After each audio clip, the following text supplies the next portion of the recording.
Let's do a quick prayer.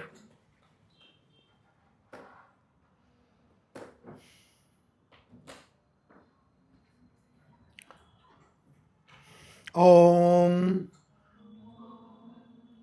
Asato Ma Sadgamaya Tamso Ma Jyotirgamaya Mrityorma Amritam Gamaya. From ignorance to truth, from darkness to light, from death to immortality. Om, peace, peace, peace.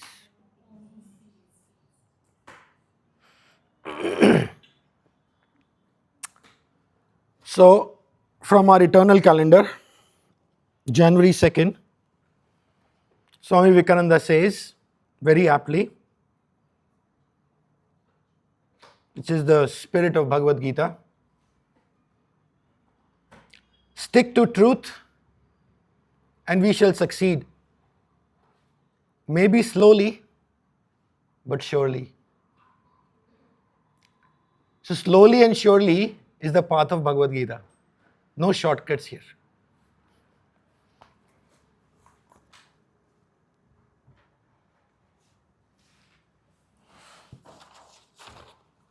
It's a special session. Thank you all for making it happen.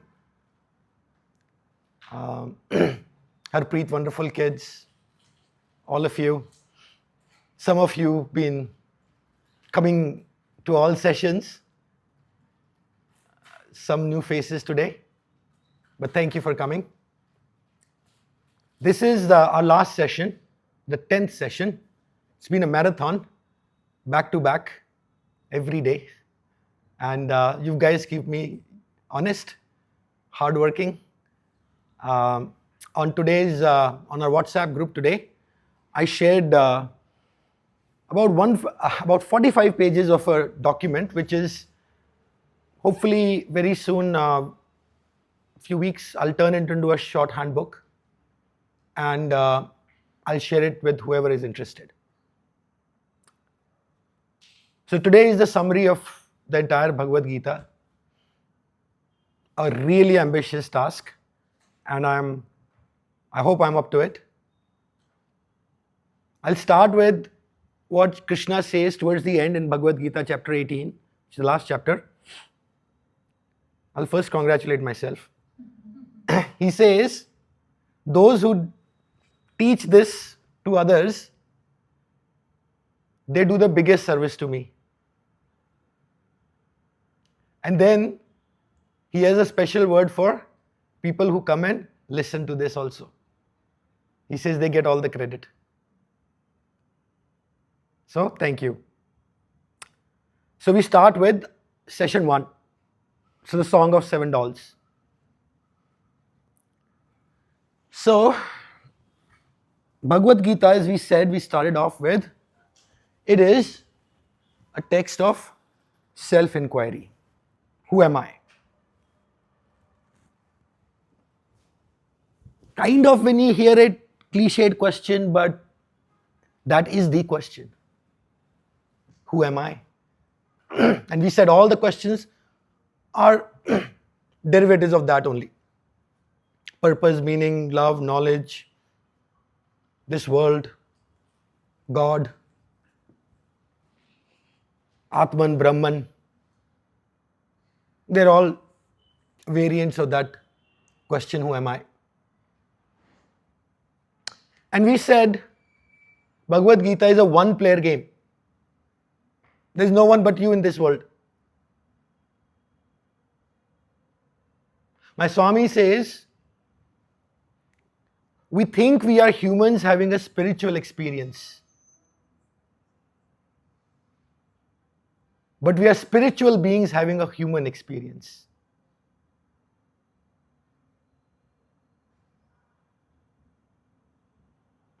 So the spiritual beings is the answer to the question, who am I?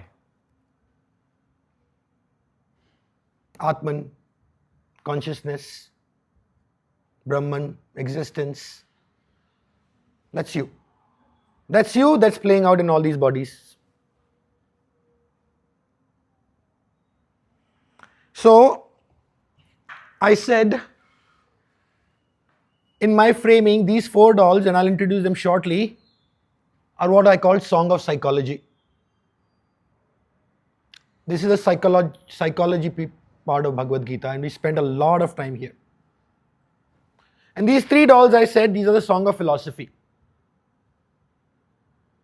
Experiential and inferential. And these 7 dolls are all identity dolls. Who am I is an identity question, no? Who am I? So within these 7 dolls are our identities. And that's what we'll explore. So we'll start with our friend Arjun. All of us are Arjun. This guy is also Arjun. And we called it the doing person. This body. Name, gender, body type, complexion. So basically my label in the world. Seen by everyone. Made of 5 elements. And it separates me from the world. Seen by everyone. But from Gita's perspective, its only job is action. To do. No fancy like how do I look kind of things. But its sole purpose is action. And its practice, we said, is Karma Yoga. Now inside of Arjun, we said there is another doll. We called it the experiencing person. So this answers the question, I am Pranav. I am X, I am Y. Ego. This is where ego starts. Or we become aware of ego.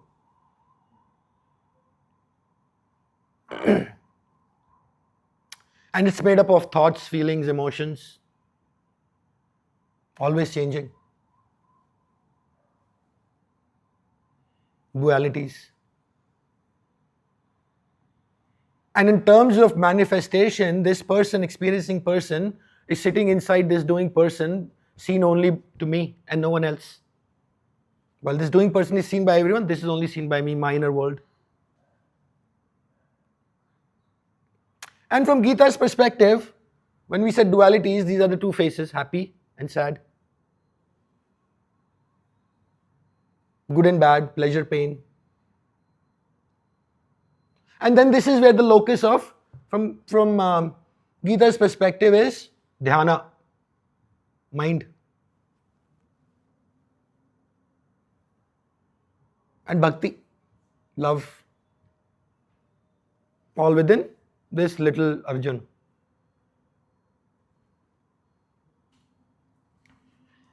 Now, if I open this little Arjun also, there's one more doll sitting inside. It's a daisy chain, isn't it?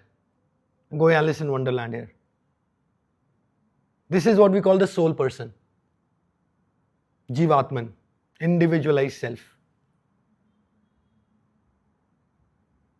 It also has dualities. Good and like virtue, like we talked about virtues and vices. It is the one that is responsible for these 2 bodies being born, dying again.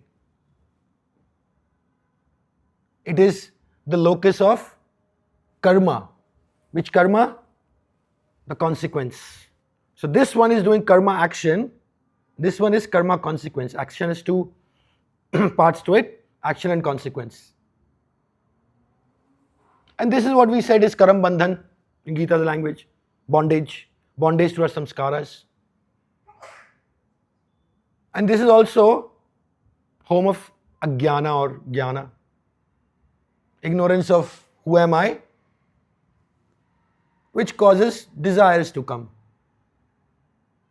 So this soul person is a very complicated being because it sits inside of me, but even I don't get to see it. It's that invisible trigger pulling my, puppet master. Sends a suggestion, comes here, goes here, and then the whole thing goes in a cycle. Maya. But it's not all bondage. It also has goodness in it. If this is bondage, this is liberty, freedom.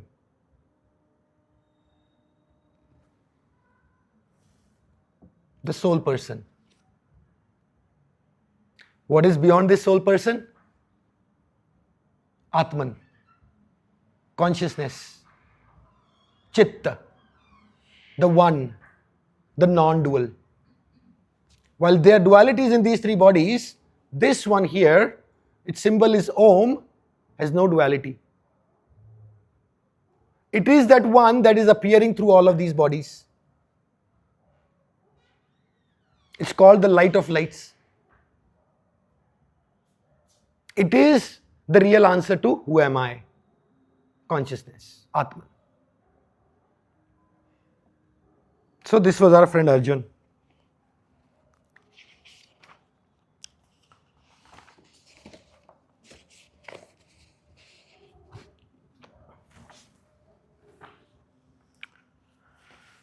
And all of the Arjuns in the world, then we said, are sitting inside another doll called Maya. This world.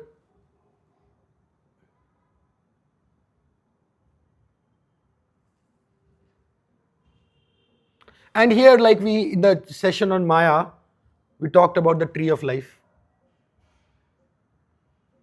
But then we also think about this world, now the cosmos, the universe, that is a physical manifestation of Maya, this one here.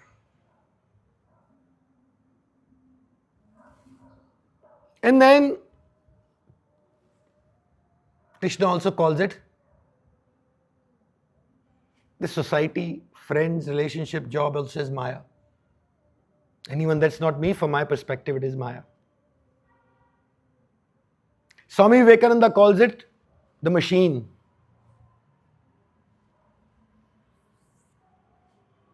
He says, once you know how to work the machine will set you free.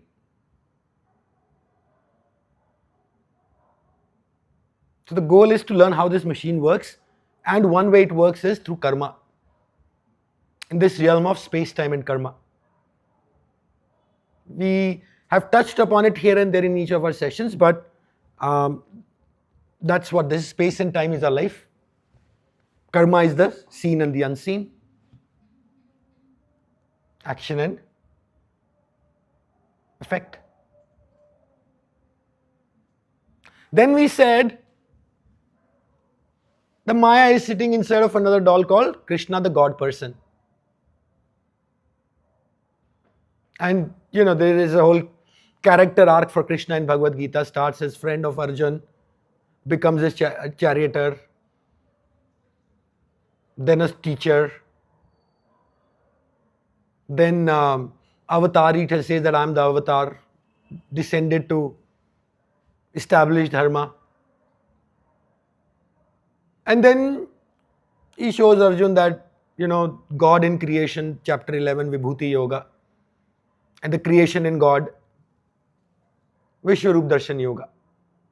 So Maya, he says, is sitting inside of me, that Vishwarup Darshan. And then this Maya is also sitting inside of another Om.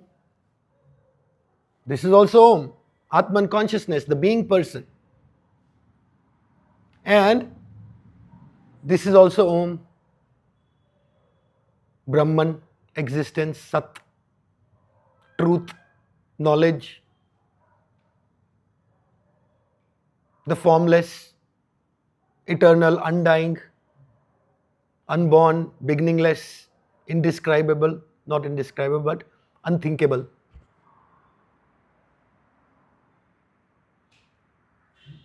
So this is Brahman. So all of these 6 dolls all nested within inside of Brahman. And Shankaracharya's Advait Vedanta says, well, there are not two realities, Atman and Brahman. There is actually only one, which is appearing as all of this. So, to resolve that contradiction, well, if they're all nested, but imagine they're also are in another dimension at the same time. I sometimes really play around with this idea of this strange nature of reality that is both nested and going round and round. This is not one dimension, two dimension, three dimensional. This is some other dimension.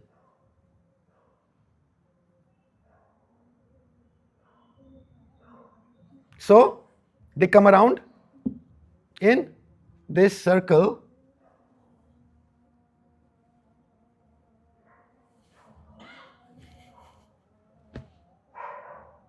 that we call Ananda.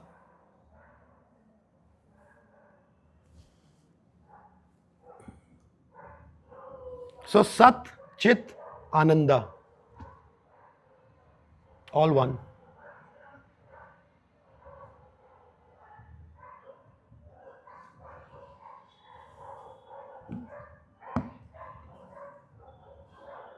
Those guys outside are having fun.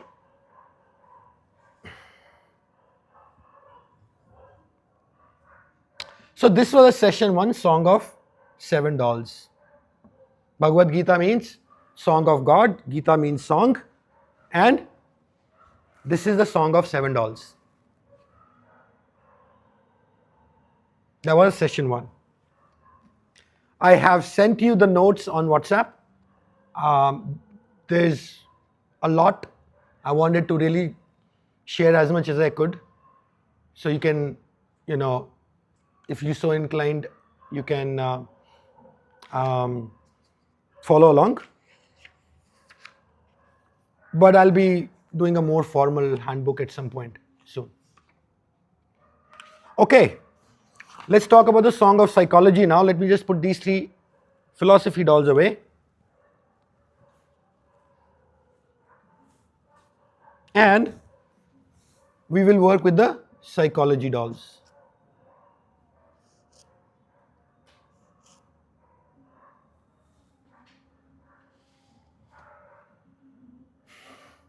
So the question is, we said that everything that we know of and beyond our knowledge can be in these 7 dolls.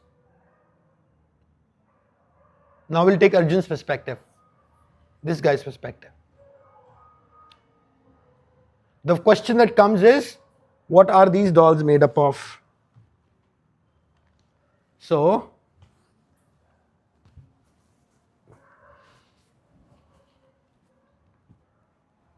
this is the question, who am I?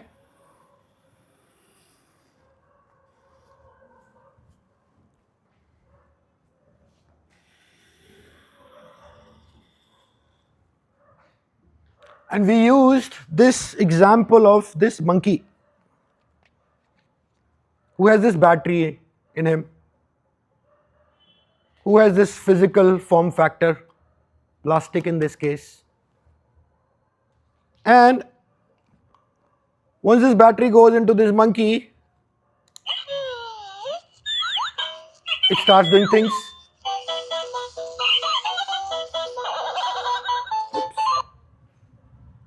We also work like that. Battery is the Purusha, the consciousness, without which this monkey won't be able to do anything. This plastic is what we'll call Prakriti now, matter. And this action that like this animation that this monkey got, that's Gun. One meaning of Gun is quality, but in the experiencing body, in the animation inside me, it feels like experience. And this monkey has been rigged to do an action. That's karma.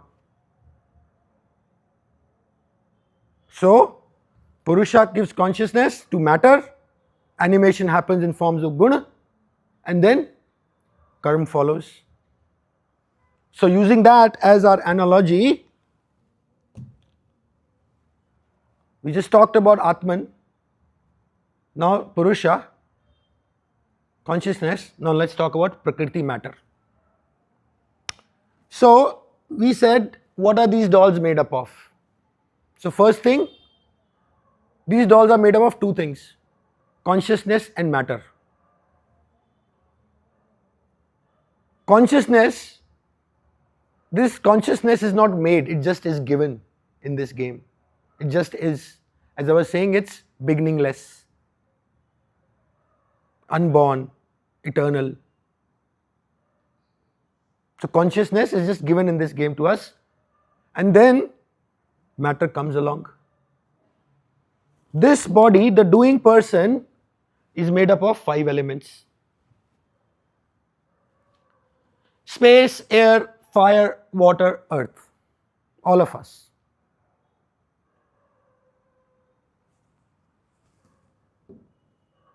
This experiencing person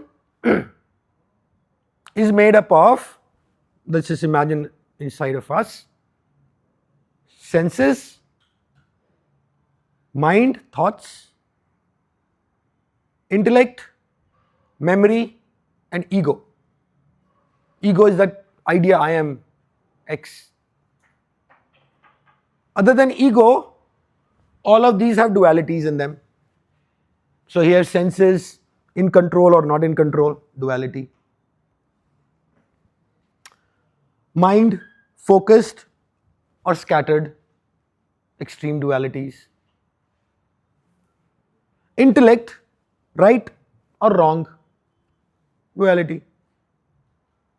Memory, forget, remember, duality. So, this is what this person is made up of: consciousness and this mind complex. It's called Antakarna, the inner instrument. So my hands, legs are our outer instrument. This is the inner instrument. Now we come to this guy. What is this made up of? Again, consciousness, and it's made up of 2 parts. Again, karma and jnana. Karma being karmic impressions, karmic bondage, bondage to our patterns. On the jnana side, it's made up of ignorance, this causal seed. Like a tree comes from a seed. So this sapling and this tree come from this. Ignorance. And ignorance of who? Ignorance of that I am this unlimited person, and now I'm become this limited person. I lack something. That lack gives a rise to desires, and then from desires, karma happens, and then karma, bondage happens. So, this is what these dolls are made up of. This is just pure consciousness, and this is matter in it. This is what we did in session 2. So far, so good? Any questions or any reflections?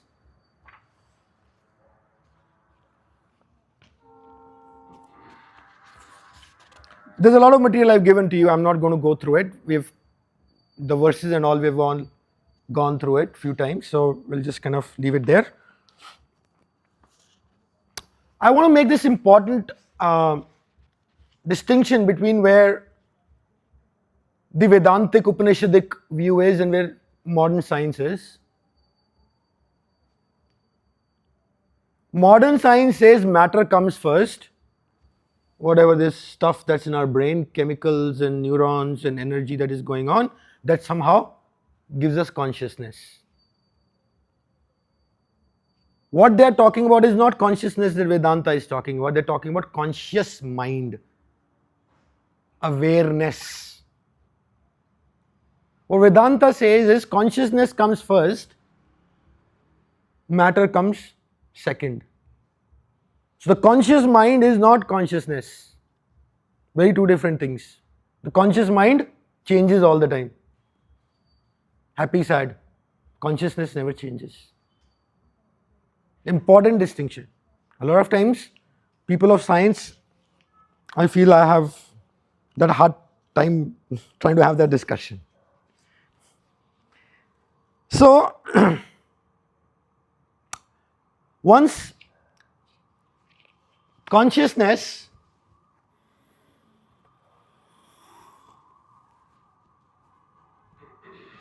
one of my favorite verses in Gita, 13.22, Krishna says,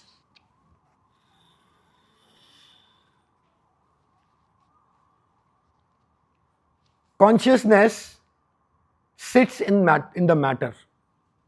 So consciousness first, matter second. And just like in this monkey, when we put the battery on and we flick the switch up, it started doing things. Right? Animation happened for this monkey. Same thing will happen with Arjun also. So consciousness, there's this small white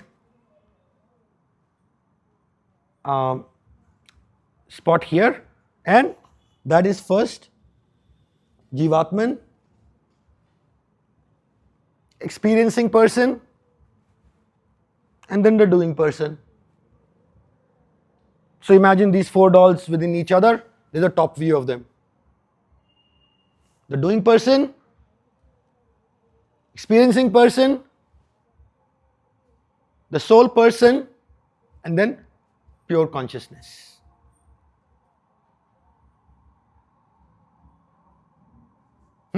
Consciousness sits in matter. And from that, the game starts. The game of life starts. Gun. First experience emerges. And that experience makes us do things. Gun and karma. So, as I said, 13.22 is one of my favorite verses. It goes like this. The Purusha, consciousness, seated in Prakriti, which is matter, enjoys the gun, the experience, born of this Prakriti. So consciousness has no experience. But when these two entities get together, we get experience.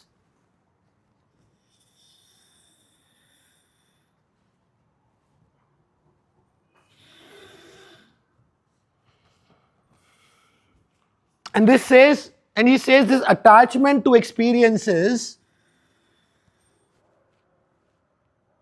good or bad, whatever it is the reason for births in wombs, which means rebirth. He says the word he uses, attachment to gun, is the reason for birth in good and bad wombs.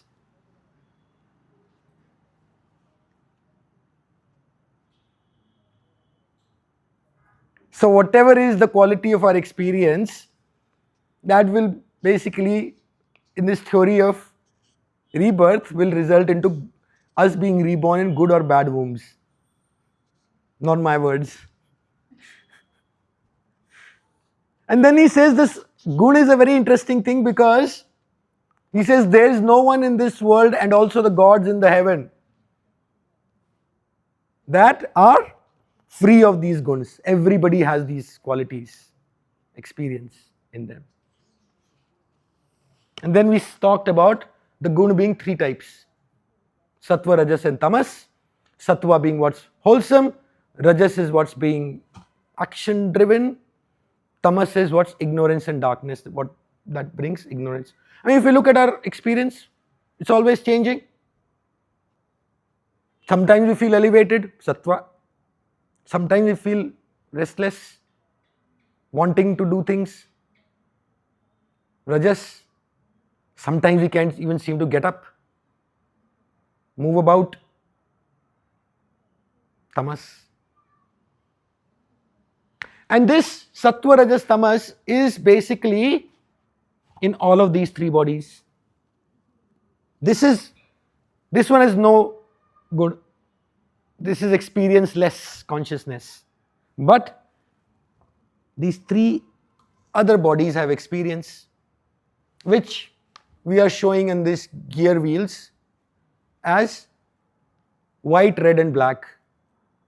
White being sattva, red being rajas, black being tamas. So all of these three bodies, the doing, the experiencing and the soul are made up of these three qualities that are always moving about within us.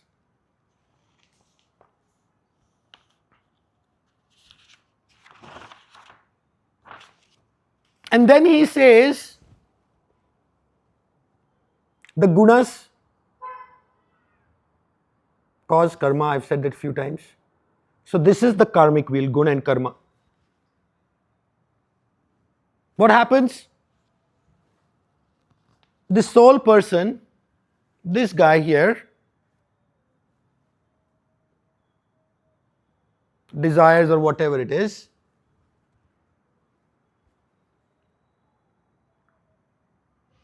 it sends a suggestion, unseen. This is unseen, right? Sitting inside of me, I said. Subconscious, what Carl Jung would call. Triggers, whatever. It sends a suggestion to this experiencing person.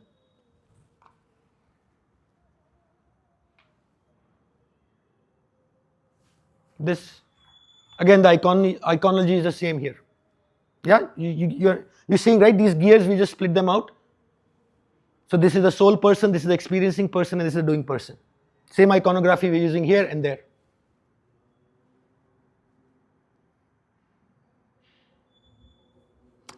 So the soul person sends a suggestion to the experiencing person, who acts on that experiencing person and does action. This doing person, and when he does that action, he experiences the result of that action. And then it goes back into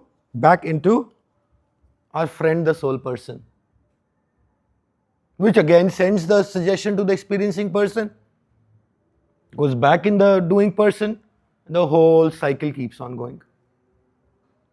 This is the game of life, moment to moment, never stopping. We may not be aware of it, but that is what is happening inside of us all the time.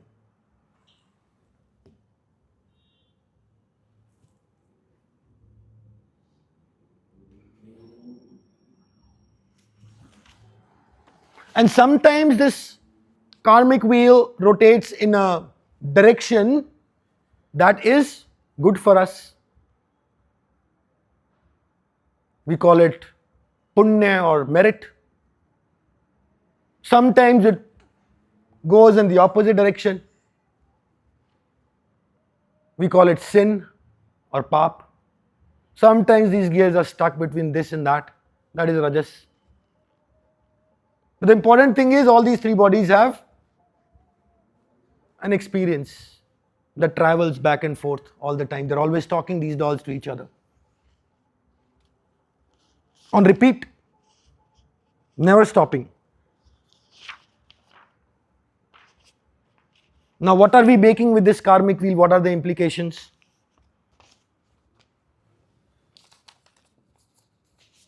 In session 3, I shared this very famous picture by this drawing by this paint artist, Escher.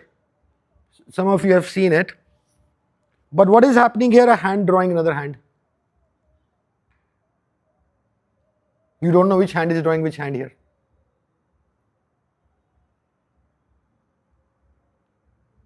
That is what we are making here. Character. Over these innumerable cycles, we are making our character. What Swami Vivekananda says, man making.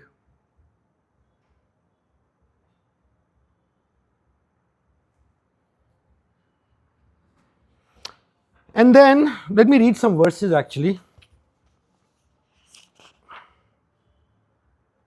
He says, all actions are done by Prakriti through the gunas. 3.27. And then 3.29 he says, hypnotized by these gunas. They, as in we all of us, are attached to these actions that come out of these experiences. And he says it's choiceless. He says, actions are carried out as if choicelessly by gunas born of Prakriti. So, this is another look at what's called karma or causation. This cycle. And then,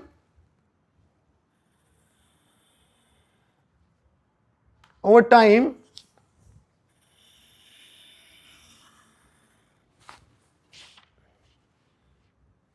that character solidifies into what's called swabhava, nature.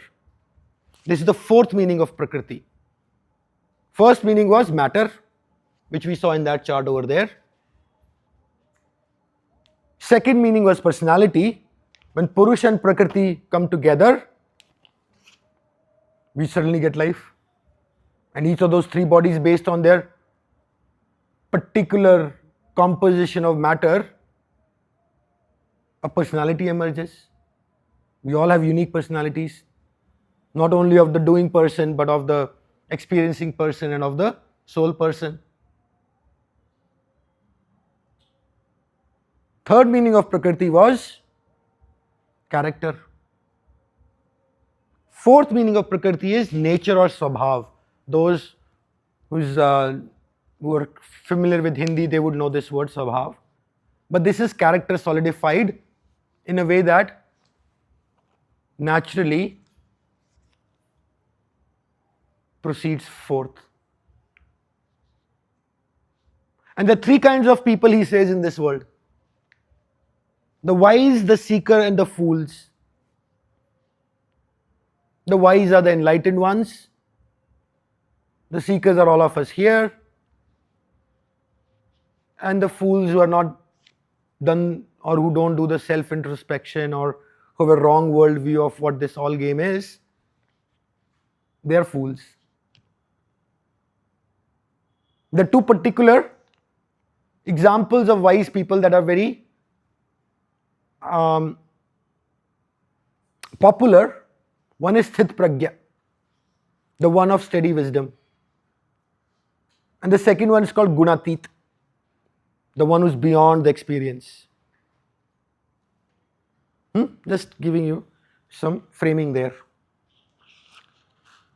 And this is that famous verse I've quoted a few times, 2.54. Arjun is asking, what are the signs of one with, this is Sthit Pragya's definition. He asks, what are the signs of the one with steady wisdom when they are in consciousness?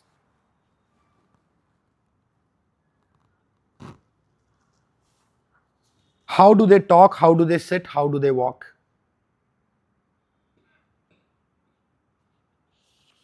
Now the question comes, obviously that guna and karma chart, it's always going and going and going and going.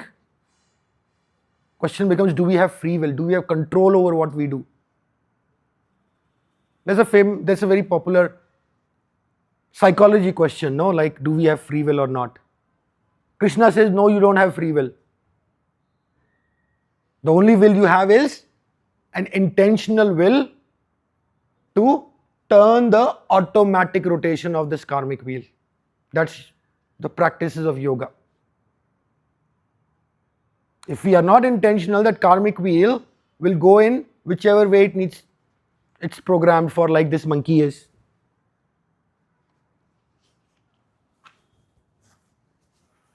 just for fun. It'll go just like this automatically. But to change this action, we have to introduce friction. And that friction is the 4 yogas, practice of the 4 yogas. So this is what we covered in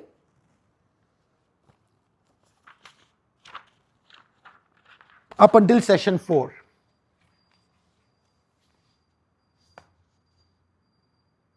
I'll pause here and invite any questions.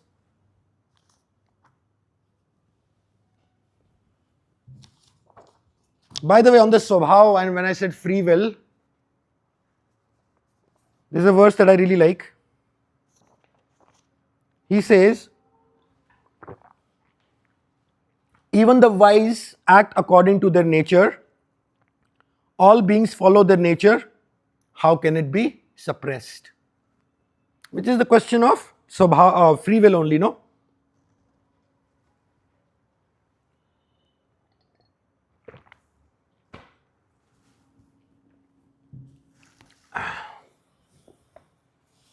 And this game goes on and on, this life, until the monkey runs out of battery. A battery never runs out, but whatever.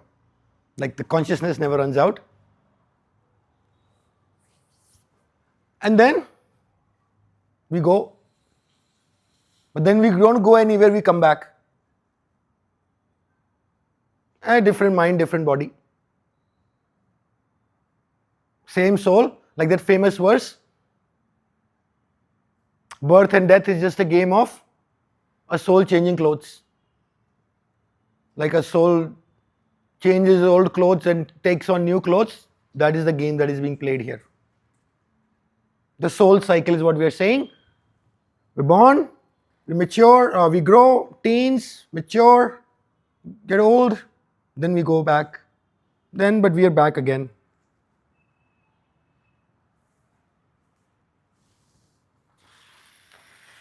So, this is our life. And then, afterlife. Before I go to session 5, I'm going to pause. If any reflections, or we're good to go? We're good to go. Oh wow. Good. So now we come to the session 5. Dharma and karma. Before we go to karma, let's talk about dharma.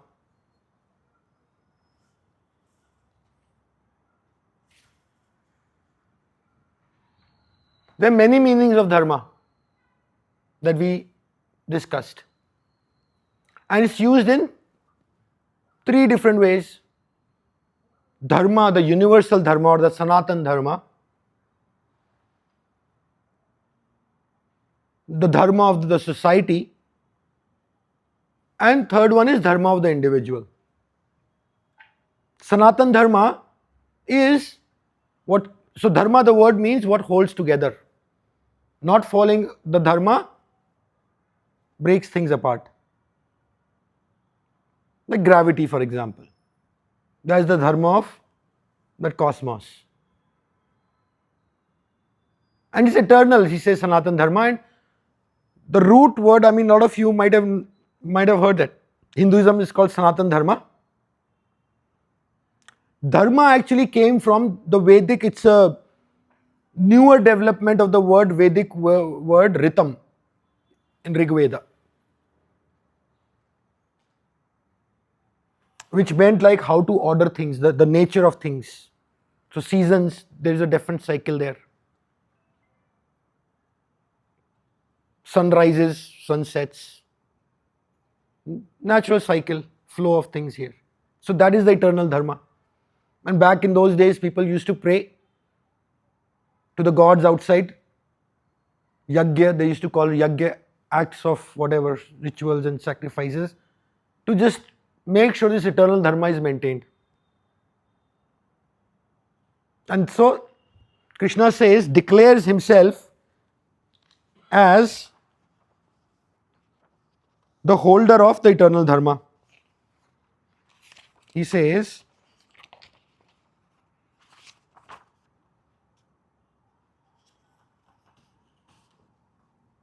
14.27, Brahman is my ground, that big Om doll.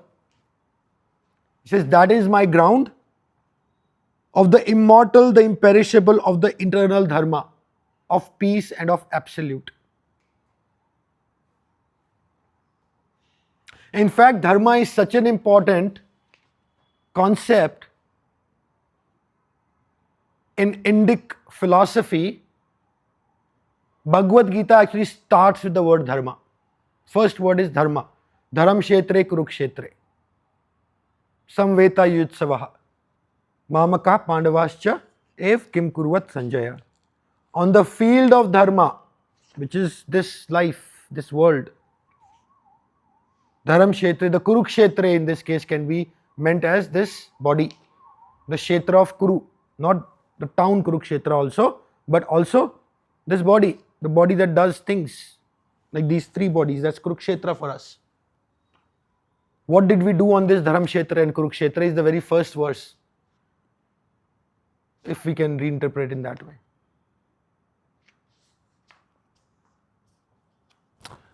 Then I said there are three kinds of dharma. I just talked about the Sanatan dharma, the eternal dharma. There is a societal dharma also. The one that keeps things together in the society. Fairness, justice, righteous values.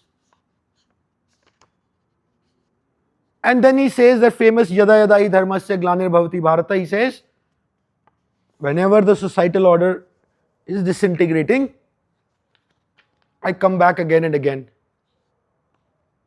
to re-establish dharma, to protect the holy ones and to hurt the bad ones. And that was what he says to Arjuna in Gita. He declares it very humbly.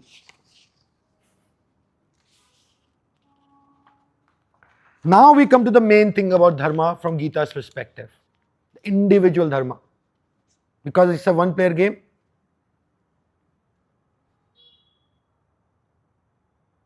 it's not an us versus them game, it's actually us versus us game if we understand the karmic wheel.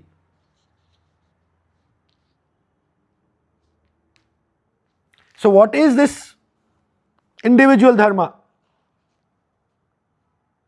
First of all, he says,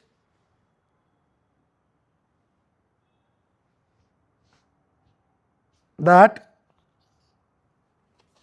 duty, right duty is dharma. No complicated things in here. Whatever place you are in life in this moment, whatever you are expected to do, if you are a student, if you are a family man, if you are an employee,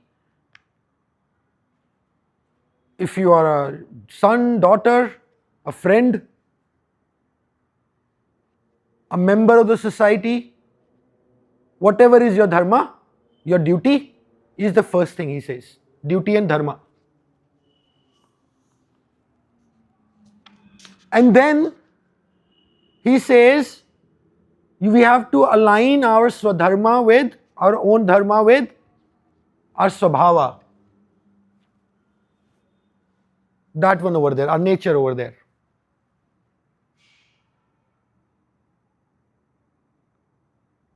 This is the path for fulfillment in job, career, relationship, in life. Not to, once we understand what our swabhava, our nature is, through that self-inquiry, then our dharma becomes to align every part of our life with that swabhava and swadharma. If they are not aligned, that's when friction will happen, that's when conflict will happen. It's a very important idea here.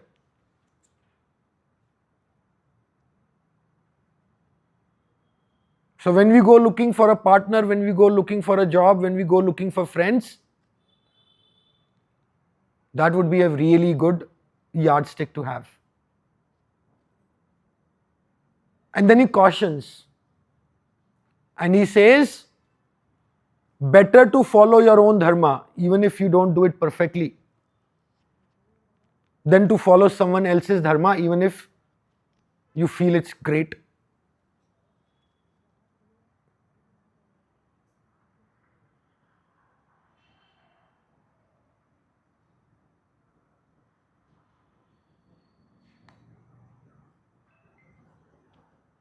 In it lies the key to our seeking in this world, the first order seeking in this world. Alignment of duty, dharma, do your duty, do your dharma. Then he says about desires and dharma. He says desires are not necessarily bad. Right? There's this oft repeated thing in spirituality that drop all desires, don't have any desires, this and that. He says no. Desires in accordance with dharma are perfectly legitimate and even encouraged. But if you go against the dharma to pursue those desires, then the karmic wheel is going in the opposite direction.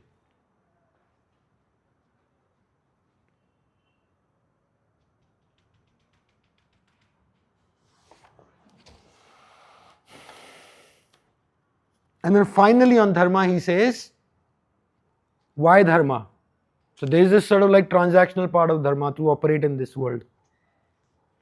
But he says dharma done, duties done diligently will ultimately lead us to freedom or moksha. Not freedom sometime in the future, after death. We don't want freedom after death. What good is it? We want freedom now.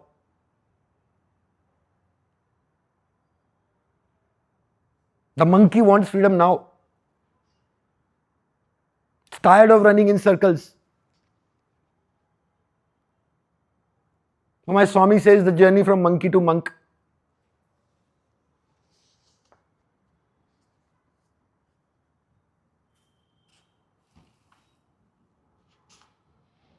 And then dharma is practical also. I'll just do this very famous verse 2.7 when Arjun is wanting to run away from the battle, no? He's confused.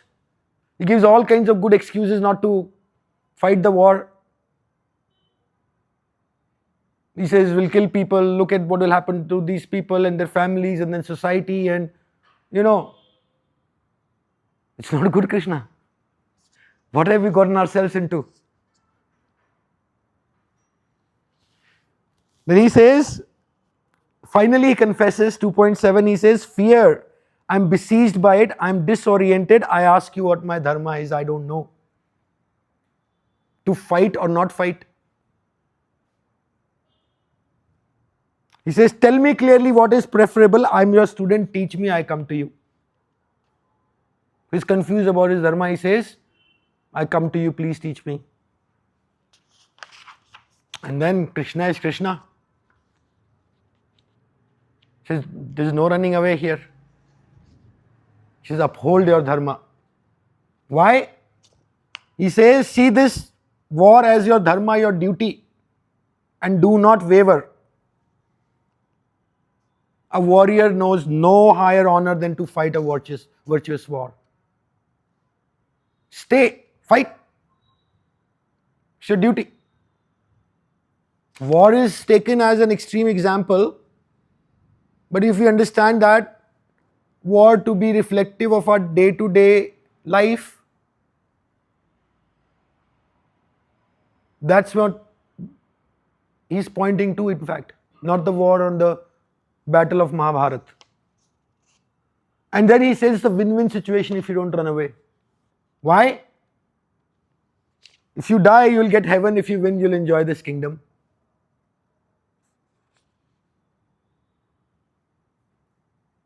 People will remember you. You'll have, the karmic will be good. You'll have better wombs.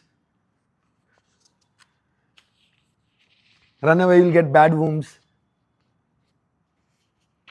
So that is what we discussed in Dharma, session 5. Many meanings of Dharma: societal, universal and individual. Then we talked about karma. Dharma and karma are related concepts. Is that true? The good womb, bad womb. If you do the right thing, you will be. See, I think we touched, so the question is, do we believe in this idea of good womb and bad womb? I feel it might be just created to keep the less powerful people, just to stay the way they are. So we touched upon it yesterday.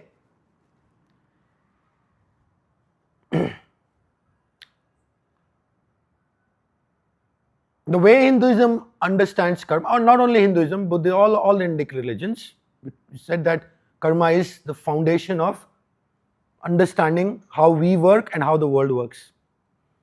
And rather than speculation whether we will be born in good or bad wombs, which is what you're hinting at,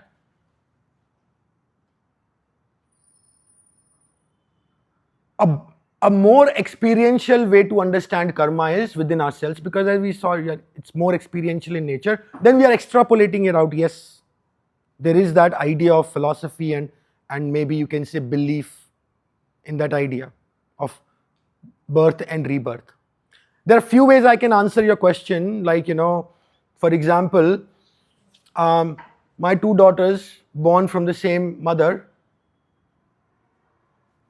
very different personalities, same home, same nurture, same school, but from the moment they were born, they had different temperaments completely. So if we believe that something cannot come out of nothing, in this case their temperaments, then the law of karma is one way to understand that. Past lives. I'll stop here right now because there's no end to this. You know what I mean? It's a way whether you like,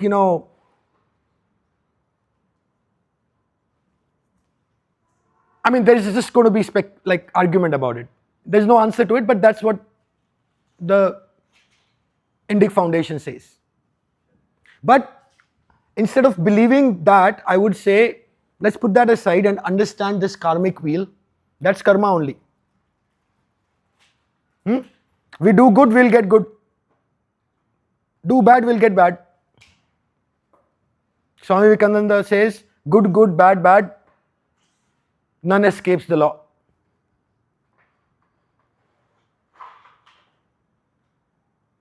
One second, Meera. Yeah, Grishma.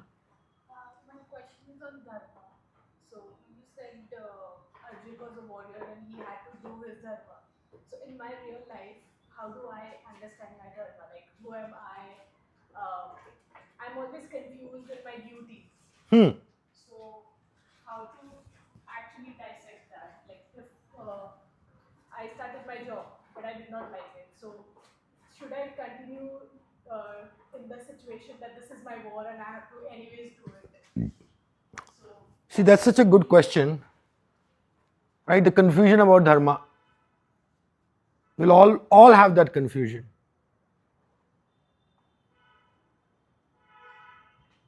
And that's where we have to not let whatever is happening to us by default take control of it. So one part, so let's just take the matrix of Swabhava and Swadharma. Right, 2 by 2 matrix, you understand, no? Like, so Swabhav plus minus, Swadharma plus minus, something like that. Maybe some other session we can do it. So you are, say, you have a job and you don't like that job. First is that first level analysis that, okay, why is it that don't I like this job? And like, most people don't actually like their jobs. So it's not like you are in, you're special in that way, you're not special. Right?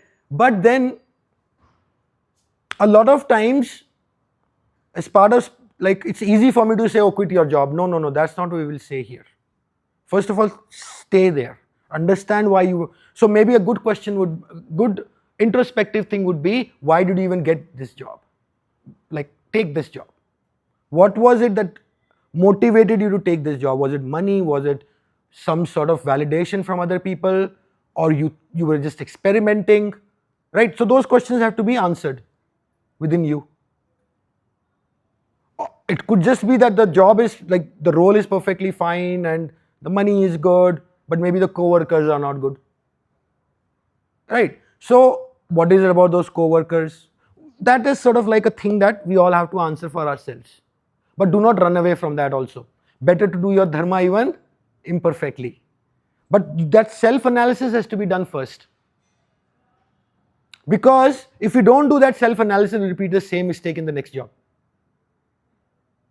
A lot of our struggle, practical struggle with dharma and karma in life, is finding meaningful work.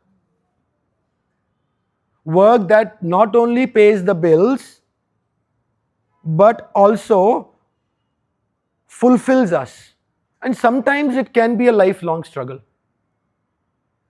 But then stay the course if you have certain duties to perform. So the job might not be fulfilling, but you have certain duties to perform. In that way, you can reframe that job struggle and say, it is my dharma right now. Maybe you are a family man and you have kids and you have tuition to pay and you have rent to pay and all those things, right? So once we can reframe that and say, okay, you know what? I'll have to stay the course here till I find something better. But that analysis within us on dharma and svabhava and our karma has to be a living thing till we find that one thing. Popular psychology has this way of really elevating this idea of finding your passion to a ridiculous idea, to a ridiculous level. Passion is not the answer. Our passions also change. A lot of times our passions are what we see other people do.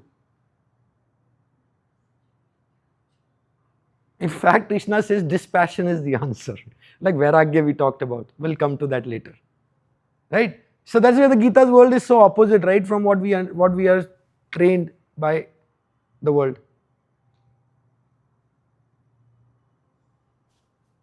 Make sense? So maybe like in the spirit of worksheets that we were talking about, right? Do a little worksheet for yourself on this idea of Swabhava and Swadharma. It's a very practical idea. Very, very practical idea. The verses are in your sheet. In this handout I shared on WhatsApp. So karma has many meanings. One is the philosophical meaning, your favorite one, cause and effect. And then we also reinterpret it as the karmic wheel.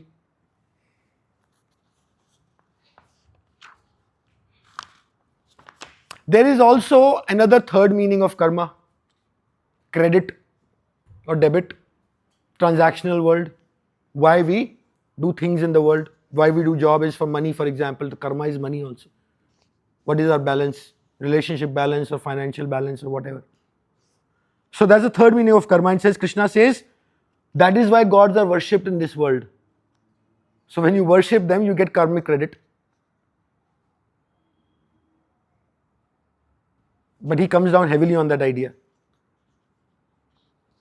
He says that's the religion of give and take. You give so that you can get. But the fourth meaning of karma is the cosmic meaning, spiritual meaning of karma, where he says give and take is not the right kind of karma. Give and give is the right kind of karma. That is the spiritual practice. So in terms of the cosmic spiritual meaning of karma, there's this beautiful verse 4.24, very, very popular. Brahma arpanam, Brahma havir, Brahma agnau, Brahmana hutam, Brahma evten gantavyam, Brahma karma samadhina.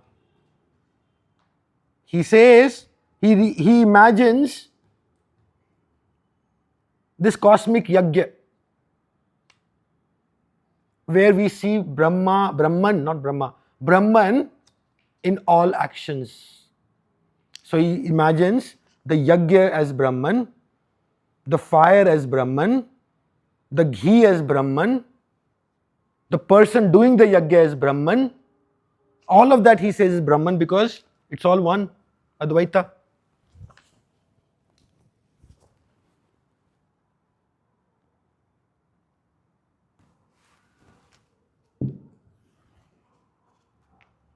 And then in the spirit of give and give, we talked about these verses. The God Brahma creating this world as a selfless act of sacrifice. And he told everyone, now you go play in this world I've created. And he says, work in harmony with the gods outside and the gods inside. Gods inside and the gods outside. And if you keep working in harmony with the gods outside and the gods inside, the good will come to you. And then he says, share that good. And he uses this language, those who don't share are thieves. Stain, he will say.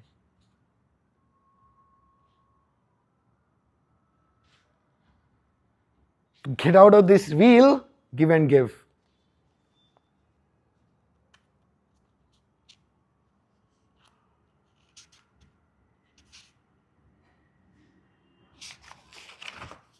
And the practical meaning of karma hits when we talk about action. Karma is action. Why action? First of all, we said the karmic wheel keeps on going. Karma is choiceless. We don't have a choice whether we'll do action or not. We're always doing action even when we're sitting and doing nothing. The mind is working. So he says 3.5, it is not possible even for a single moment to stay without action.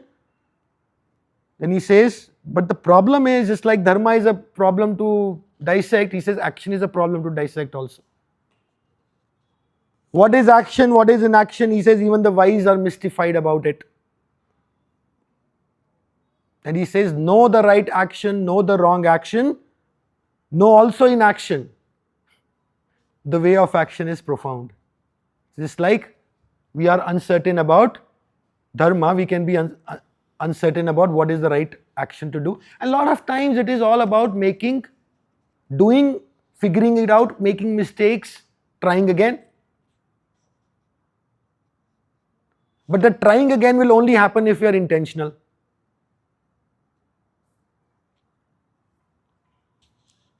Otherwise, same thing will go again and again and again and again.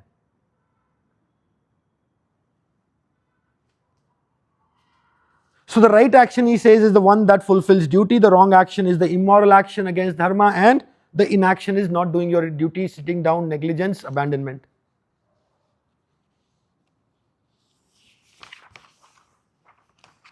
Now we come to this, again one of my favorite verses in Bhagavad Gita, 18.13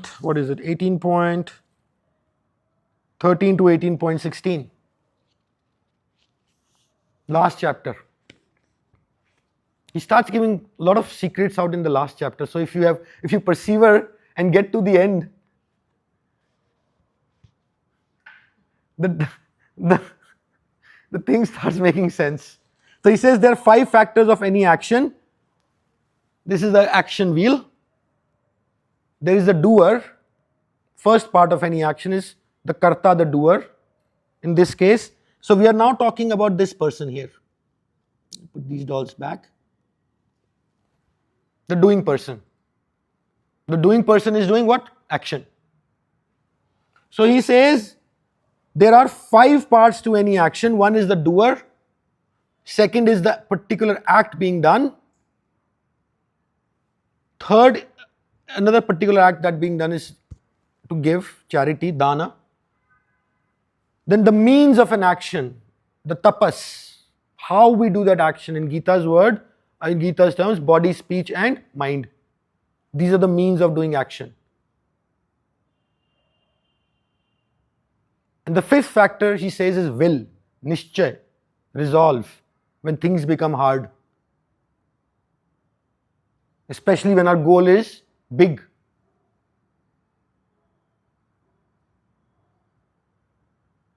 Small goals, there is no willpower needed, no? What to order for dinner today? Probably we get confused in that also a lot. But the big things in life will require, obstacles will come. Especially when we are on the biggest seeking that has been defined for us as getting to moksha now. Not future, moksha now. That's a big goal. To get out of our own way.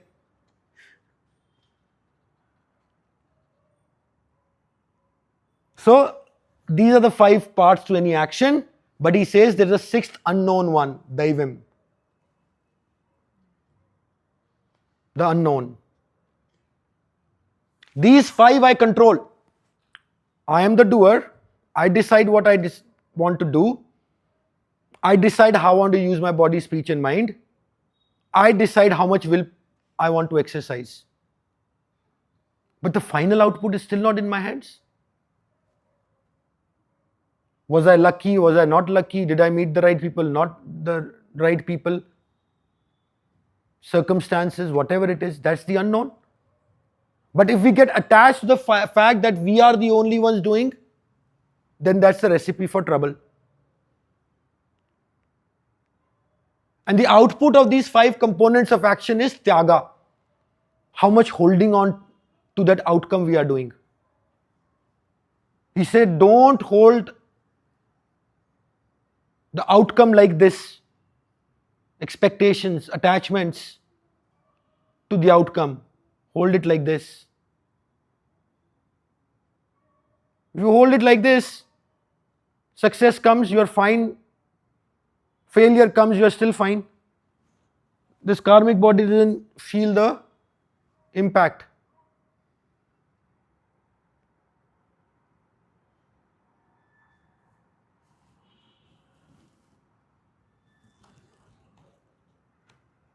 So what is the doer? Is this idea of ego, I am the doer. What is the yajna? In fact, every little thing we do is yajna in the act in Gita's world. Talking, seeing, hearing, sitting, walking. Because Gita doesn't look for, as I said in that session, it's not looking as action as making these big castles, big projects, but micro actions, small actions. The small actions compound into big actions.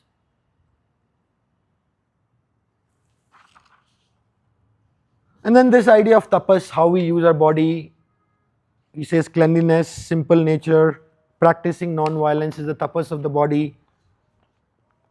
Speech that does not agitate, truthful and favorable to the practice of self-inquiry, tapas of speech. Fostering peace of mind and cheerfulness, favorable to silence, self-restraint and encouraging purity of heart, that is the tapas of mind. Next we come to the will. 16 times I counted. In Gita he says to Krishna says to Arjun, stay in the game. Don't quit. It's the right, you're doing the right thing. Find the resolve somewhere to fight.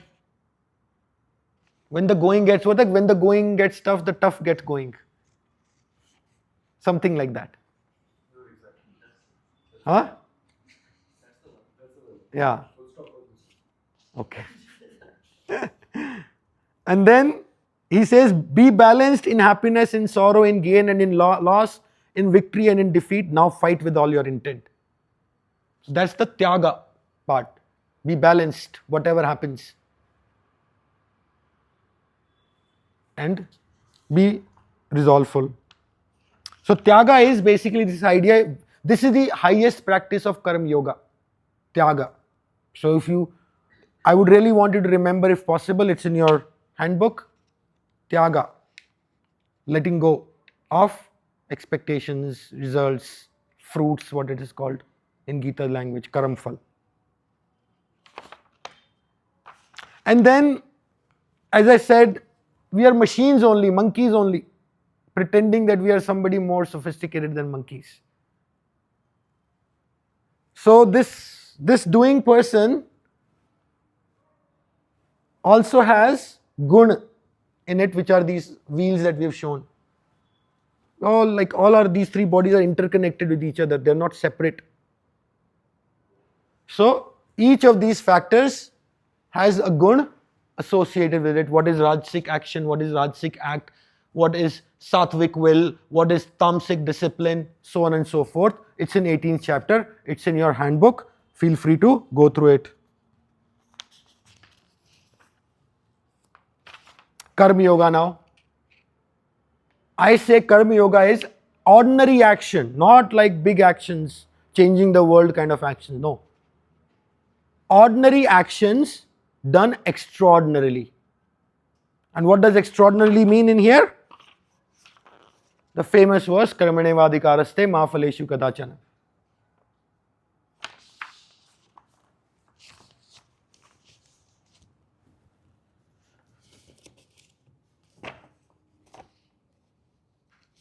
He says you have the rights to the actions only, never to the fruits. Do not be driven by the results.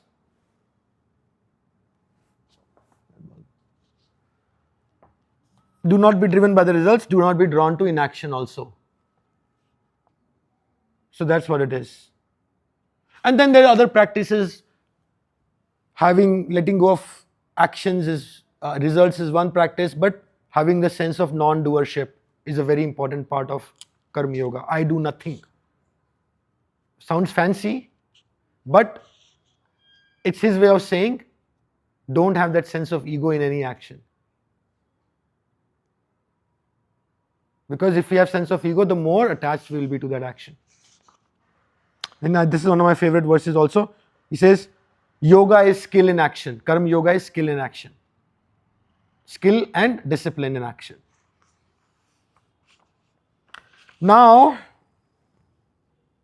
we come to session 7.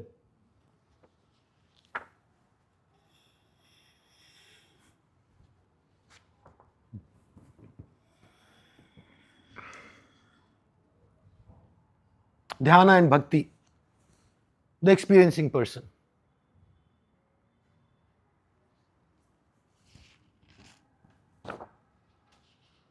So, experiencing person is what? Head and head mind. Heart is Bhakti. Then we talked about that Prakriti chart, right? This experiencing person is made up of senses, mind, intellect, ego, memory, Antakarna. So senses are our radars in the world, getting information, data that they process. And then we use this beautiful metaphor of chariot, Kathopanishad, where we imagined the mind person, and I won't go through that whole analogy again, but it's in your notes. So he imagines this chariot going to a destination somewhere. There is a charioteer, there is a passenger, there are horses, there are roads, and there are reins. So he says the chariot is the body, the metaphor, chariot is the body, this one. The passenger is the Jivatman, this guy.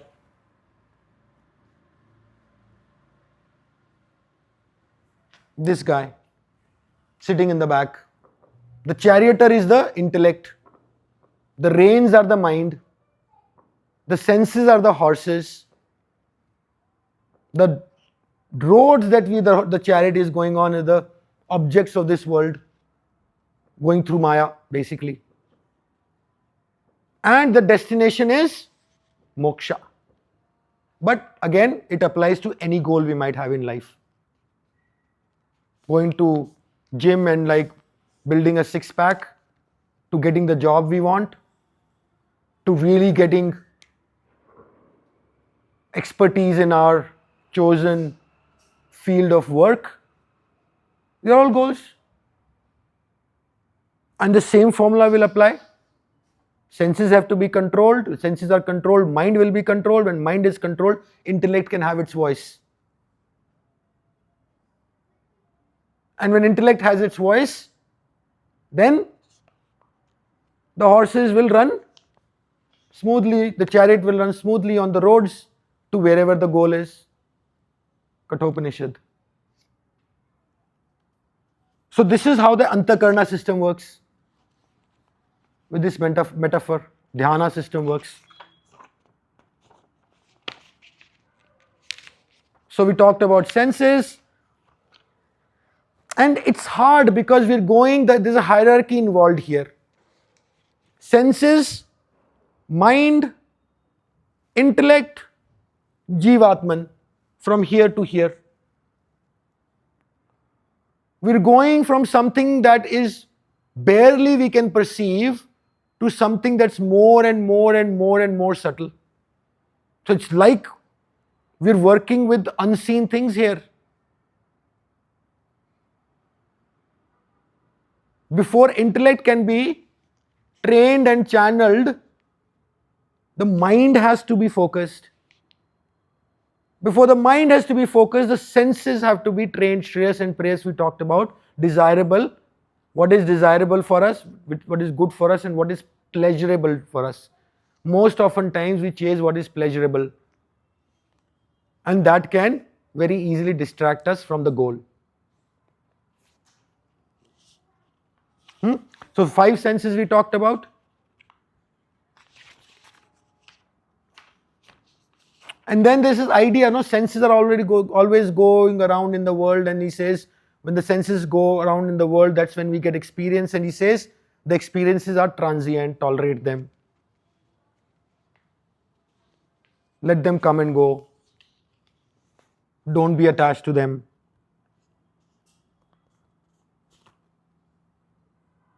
And then the practice for senses is basically gives this metaphor of a tortoise. Just as a tortoise restrains its limbs, so do you restrain your senses.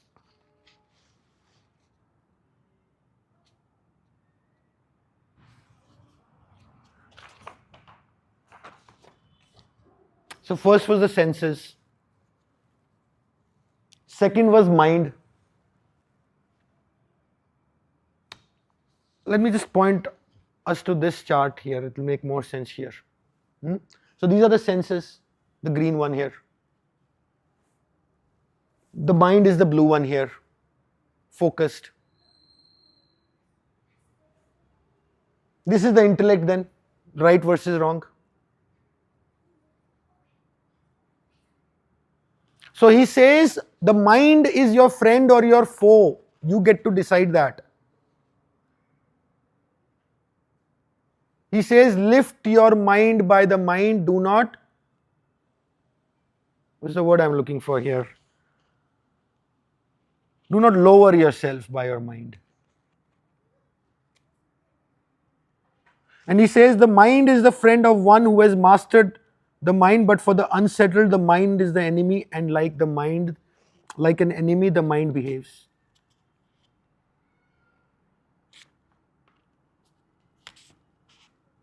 But our friend Arjun, he has more questions. He says, I don't think this yoga of mind you are teaching is very practical. He says, my mind is always restless, stubborn, very forceful, just like the wind. I cannot seem to hold it. And Krishna talks about meditation and he says, yeah, I understand your problem. But there is no shortcut here. He says, keep practicing. Keep practicing and with sincerity.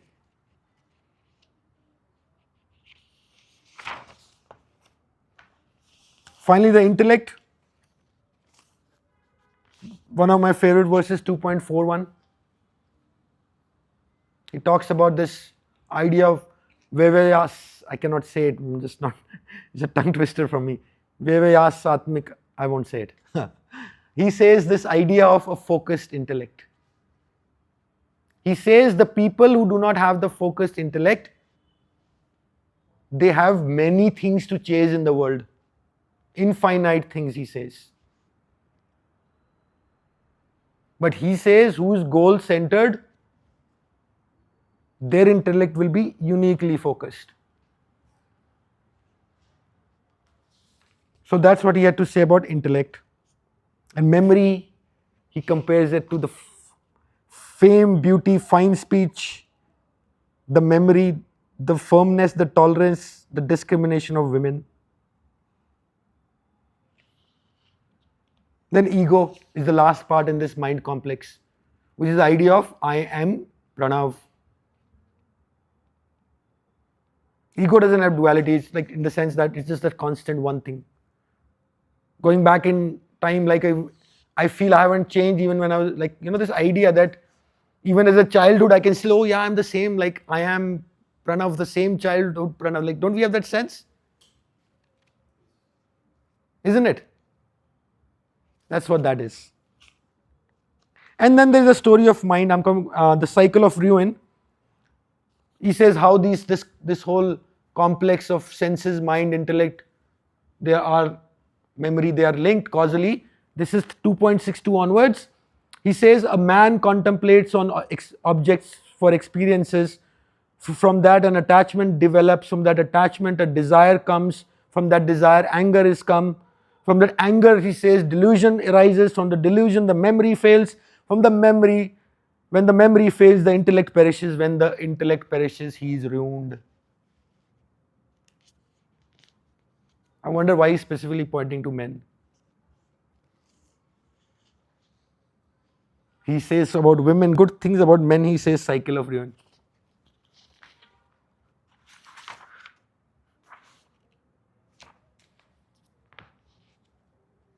And within that whole Sthit Pragya verse comes in, which is when you are in consciousness, he says you will be doing, your intellect and all will be fine. Puneet, you had a question. I think I got the answer. I was just asking about the layers of which you told, sense and mind and then intellect, the order of it. You start with sense, then mind and then intellect. I mean that was the question, but I think you answered it in the next part. Kind of so. पहले sense सही होना चाहिए फिर. In our chariot example, senses are the horses. The mind is the rein. The horses have to be controlled first by the rein. Then charioteer can take the horse wherever. Charioteer ultimately has to control the mind and the senses, the horses. कौन क्या होगा? कौन क्या होगा? The senses are the horses. The rein, क्या बोलते हैं हिंदी में उसको? Lagam. Lagam is the mind. And the Sarthi, charioteer, is the intellect. Or Jivatman, passenger.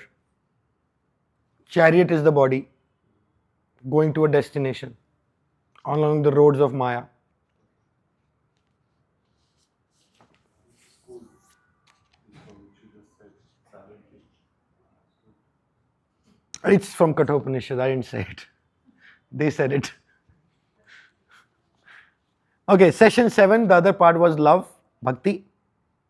So we talked about this idea of love and fear being on opposite ends, extremes. Evolution, we talked about the reptilian brain becoming mammalian brain, and this idea of this flight and fight. These are idea that like whatever things we chase in the world, desires we chase in the world, ultimately come from a few basic needs we have. And we said safety, belonging are those basic needs. And love basically is what lets us feel belonged and safe. And Gita dives a lot into our emotions, like some of the ones that are listed down here is belonging, connection, wonder, reverence, curiosity, anxiety, depression, abandonment, hate, courage, competition, collaboration. Some of them we have already touched upon.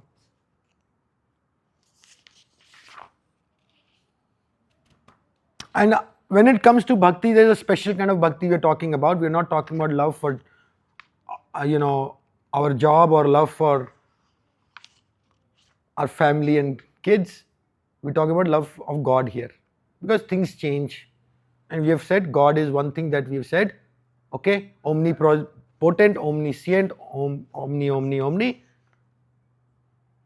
He is the good one. He'll not change. And this idea of like formless God and God with form, will come to it later on in the God part. But we touched upon that also, which is better to just go the philosophical way. There's a very common thing today, why, like in today's scientific age of science, like a lot of people say, oh, bhakti is superstition and all. I think that's a hogwash. And Krishna says the bhakti is actually an easier path and the one that is recommended for most. There are very few people who are philosophical who should be doing this formless worship of Brahman, and their path is, he said, full of agony. This is how chapter 12 Bhakti Yoga starts. Funny, my wife is sick, and karma, action, and bhakti are the more popular, common sort of like paths in that religion, I feel. And then the idea of faith. And whatever we have faith in, and doesn't need to be bhakti of God, but faith form and faith follow. Faith, we have faith in something, we give it a form, and from that faith comes. Today, who are our role models? Faith, like let's put God away, for example. A lot of people have faith or role models in cricketers or Bollywood actors or billionaires and all. That is also faith only. And based on that faith, they chase certain ideals also. And then chasing that ideals, they become something also. So faith, fate, and becoming are all related. And then actually faith is such an important part. Chapter 17 Gita is also called the threefold faith. Again, threefold means sattva, rajas, tamas here. Both the gears of mind and dhyana also have gunas in it, sattva, rajas, tamas. Machine, the machines only. But intelligent machine, because we have a power to override ourselves. So he says, chapter 17, Arjun, everyone's faith reflects the purity of their mind. Faith is a mark of a man, as is their faith, so are they. Which means whatever faith we have, that is what we will chase. So in there is a lesson to evaluate our faith. What are our role models? And whether they are actually the right models or not, role models or not. And in Gita's world, God is the cleanest faith to have. Because these billionaires also change, scandals always happen. Bollywood people also fall from grace. 3 movies are flop, everybody says they're done. And faith, he says, is of 3 kinds, sattva, rajas, tamas. And then we talk about bhakti yoga basically. And we said there are few different parts of bhakti. One is remembrance, remember me, God all the time. Second is devotion, which is from where we borrowed this image. Pushpam phalam toyam, a leaf, a flower, a fruit, whatever my devotee offers, that immersed in love I accept from the sincere seeker. And then he encourages Arjun to keep striving, not lose faith.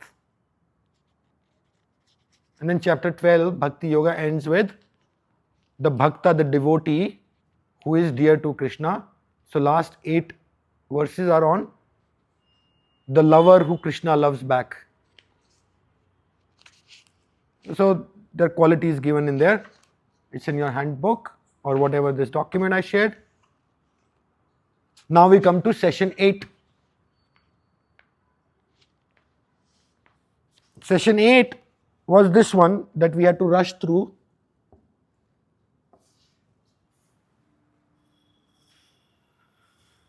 Which is Jnana and Karma, the soul person.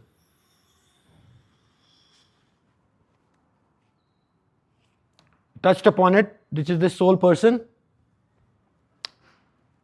It doesn't know that it is the unlimited Atman consciousness. So that is the ignorance part of it. So it feels that lack. To fulfill that lack, it has desires. That desires then force him to do action.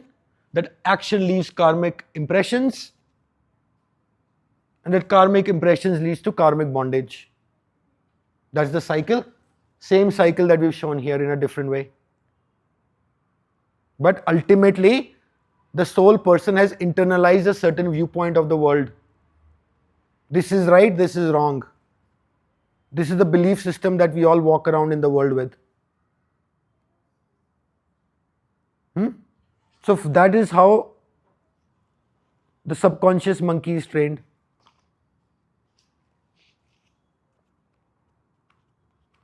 And this famous verse from Duryodhan we said, no?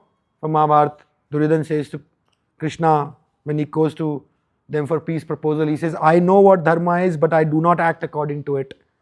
I know what adharma is, but I cannot refrain from it. Feels like some divine force dwelling in my heart compels me, and I act according to that compulsion. Similar question Arjun asked 3.36, under what impulse does a man commit sin? And Krishna says, it's desire. But desires in accordance with dharma are acceptable. I want to make that nuance clear also. So this half seed, so both of them are designed like seeds. So this is a unique fingerprint that all of us have. The soul has a unique, all of our souls have a unique fingerprint. That is that.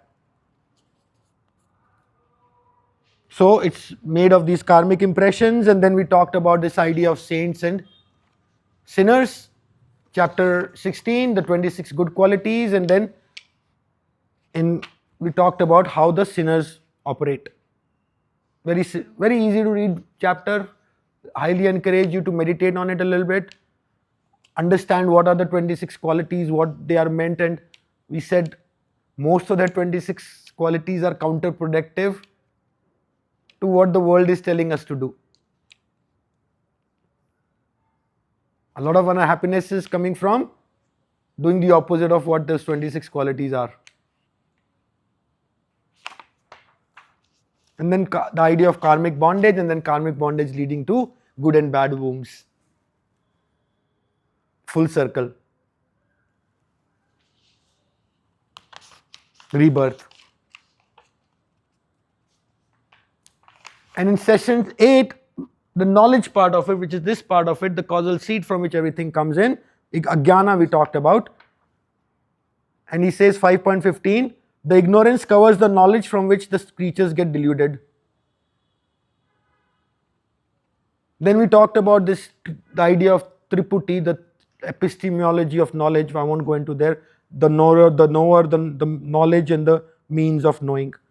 Little philosophy. For this session, we'll spare ourselves that. And then this beautiful verse, one of my favorite ones again. I seem to have picked all my favorite ones for this. So, this session, 18.20, he says, who sees in all beings an unchanging oneness, the indivisible oneness, where Brahman, and the indivisible in all that is divided, know that their knowledge to be sattvic. That is the knowledge that we need to have. And in fact, it is not true for the spiritual knowledge also.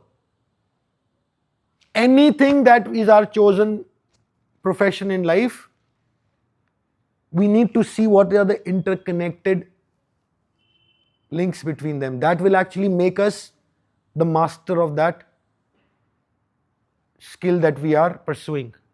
Not only spiritual, the same thing applies to everything in the world. You want to be a good physicist, a job is to understand not only just thermodynamics or Newton's laws, but quantum mechanics, Einstein's laws of physics. Try to paint a picture on how they're all connected. So that is Satvik Jnana. And then he talks about Rajasic and Tamasic Jnana. And then he says there are two types of knowledge in this world. Mundak Upanishad says one is the highest knowledge, spiritual knowledge, and the second is the transactional knowledge, knowledge of the world.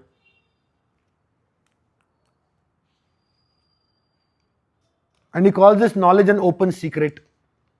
Swami Vivekananda also calls it the open secret. And he says this is the highest knowledge, the knowledge of Atman.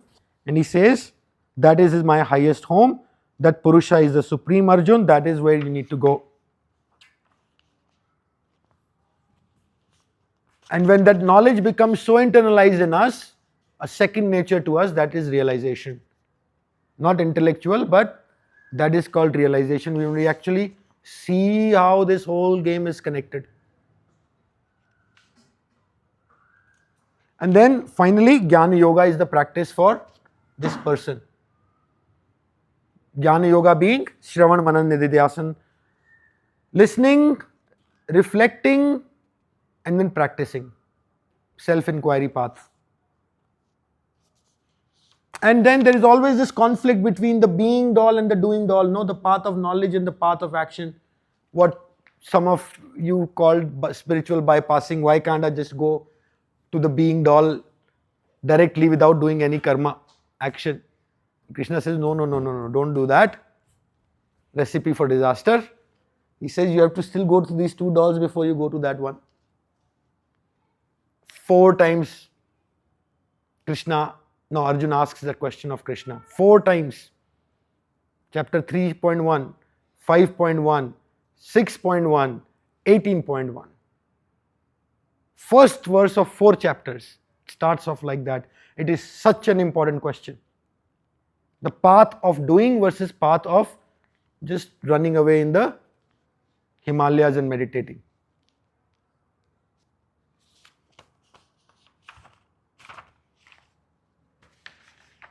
So he says path of action, he very clearly says, is the preferable one. Now the last session that we had yesterday. Yes. The preferable one or should be the one we had discussions about.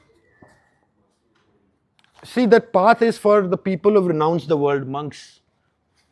Right? Because most of us have duties in the world, no? Most of us have duties in the world. Try renouncing. Then your svabhava will catch up with you. Whatever your desires are will catch up with you. That is spiritual bypassing. Definition of spiritual bypassing. I want to renounce and just leave everything. Because they are, being a monk is actually a full-time profession. You might think that monks are the ones who go around asking for alms in the bhikshu. Wo nahi.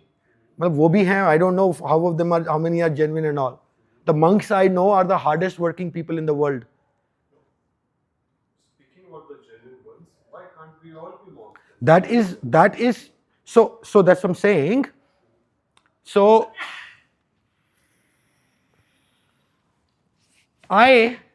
me. No, I know me more, right? I don't have that luxury to be a monk anymore. Because in my life I made certain decisions that have gotten me to this place. I have a home to run, a job to do, something in the society. So one day I say to my wife, I just decide to be a monk now. I had enough. Don't have to tell us that. Yeah, so that's what Arjun is also wanting, run away. That's what Arjun is saying. No, I don't want to fight this, my dharma, this. I want to run away, be a monk. That is why he's saying path of knowledge.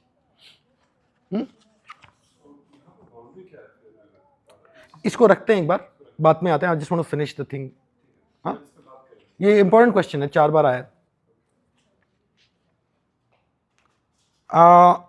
बहुत nuanced question है ये. A lot of people get confused in that. Because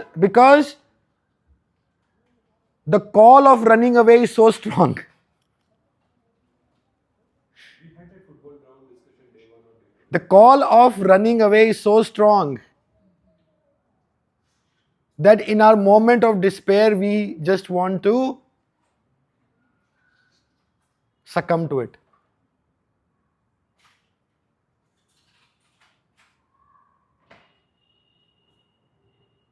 That's why he says, stay in the game. Running away will take your karmic wheel in just the opposite direction on speed. 7th gear. Brahman and Atman. Let me bring my philosophy dolls out now. So we spent a lot of sessions, in fact 7 of them, on the philosophy doll or psychology doll. Now we'll talk about the philosophy dolls. These 3.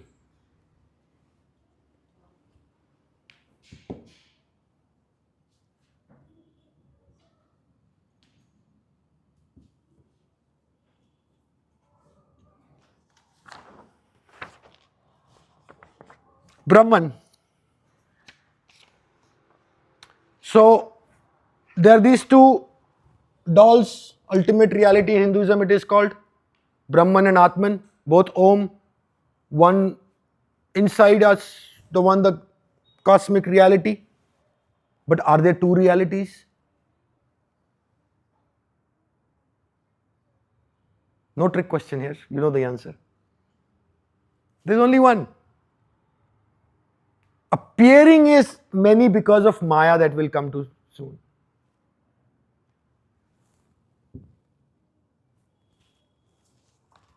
And this nature of reality is so interesting that it runs within Maya, space, time and karmas, and also transcends it. It runs within it through Atman.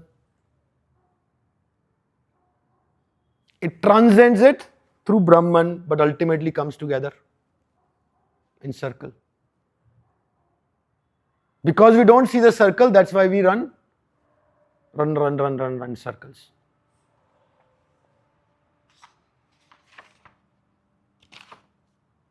And he says, 13.31, when the diversity of all beings is seen in one unity, and from that one this vastness is seen to emerge, then they come to the being of Brahman. Brahman is Sat, existence, isness. Table is wood. That was I amness, this is isness. Right? I am Pranav, I am Rahul, I am John. Same thing is what? Common? I am. That is the amness. This is a table, this is a chair, this is a mat. Common thing is, this is isness. So, existence, Sat, Chit. And then we talked about the 4 Mahavakyas from Upanishads. Very important. Please remember them if you can. The Upanishadic, highest Upanishadic teachings. Mahavakya means the great sayings, very pithy. Some of them you must have heard. Tattvamasi, you are that, which means you are that, the circle. You, that, are. Aham Brahmasmi. Aham, let me just put these back.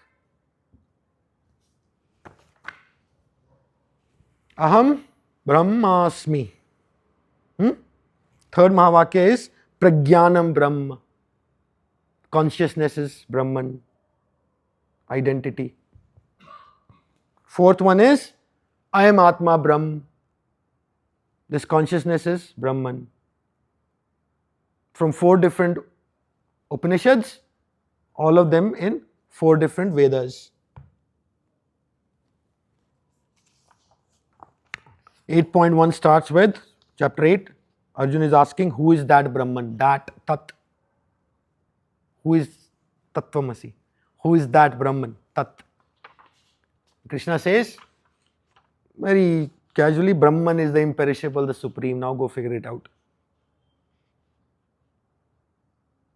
This is a very interesting verse. We won't have time to go through it. We did not cover it yesterday because of time, but I'll just throw it at you and let you figure it out, which is 2.16.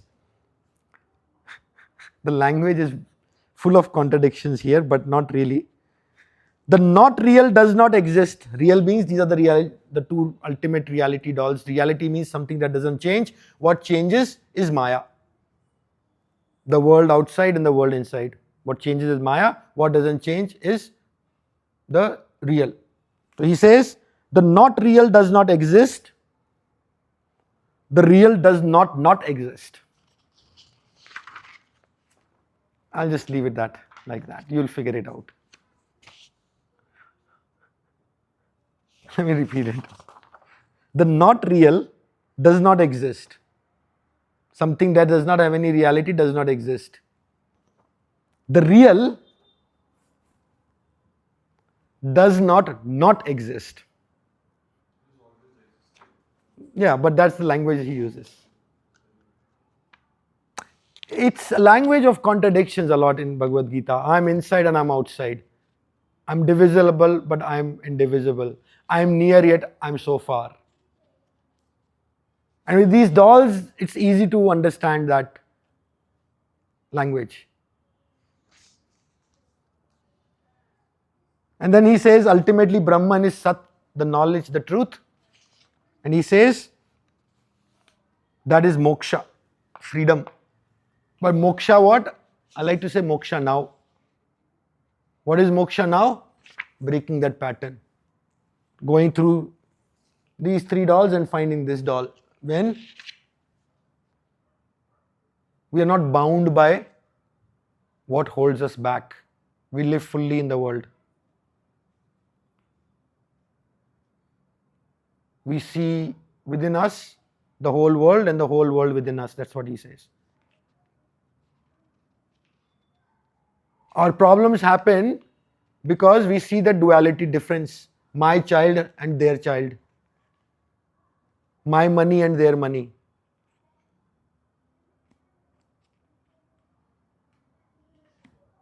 My job and their job. But if we are able to elevate ourselves beyond those, then that's moksha. That is moksha now. Okay, about Atman then he says, never is, so now we're talking about this Atman doll, we just talked about the Brahman doll. Atman doll he says, never is born nor never it dies not even when the body dies, unborn, eternal, imperishable, it is beginningless. Gita has taken it, lifted from Kathopanishad. There are few verses Gita is lifted directly from Kathopanishad and Mundak Upanishad. Then he establishes the identity through the Mahavakyas in Bhagavad Gita. He establishes the identity between these two dolls, Atman and Brahman. And he says, outside and inside of beings. Inside of beings is this one. Outside of beings is this one. It is so near, this one. It is so far, this one. Undivided in all beings, because this is one consciousness in all of us, but appears divided. So, these were our existence and consciousness dolls, the ultimate real Om, from which everything comes, that runs through and through us, and that runs through and through this world of Maya and beyond that also. Now the next thing yesterday we talked about was Krishna, the God person. We introduced the philosophy of God, Sagun Brahman, God with attributes, and we said that's what we call God in conventional ordinary religion. We've given it a lot of gun, attributes, a form, because the mind needs to hold on to something, to focus, So that's what we did. And then we've talked about this, earlier in the talk I also said, or presentation I also said, that there's a character arc that Krishna is sketching: friend, charioteer, teacher, avatar. And then there are two chapters in Bhagavad Gita back to back, chapter 10 and chapter 11. Chapter 10 is called Glories of God, which is God through and through this universe, this Maya. And the second one is Vishwarup Darshan Yoga, which is this one in here, which is the creation in God. So chapter 10 Vibhuti Yoga is God in creation. Chapter 11 Vibhuti Yoga is creation in God. Both sides. So this is creation in God. And we did a little short reading of that chapter 11. Humbly in my mind, with all humility, I think one of the, if not, I would even say the best written poetry ever.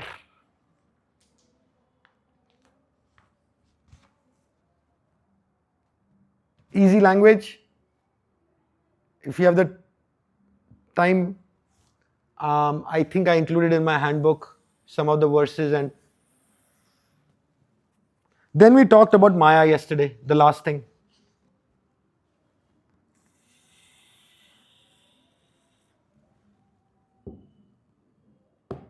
Which is this doll.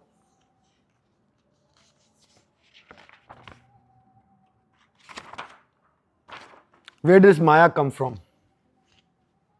So, Maya is the power of Brahman.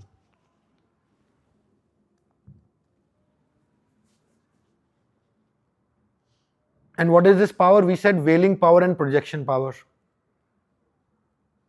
The veiling power being, we see the table, we don't see the wood. The fact that it is wood, it is hidden from us. The projecting power is, we see the table. First thing that we see is a chair, not the wood. So ignorance starts from not knowing it is the wood, and that wood appearing as a table.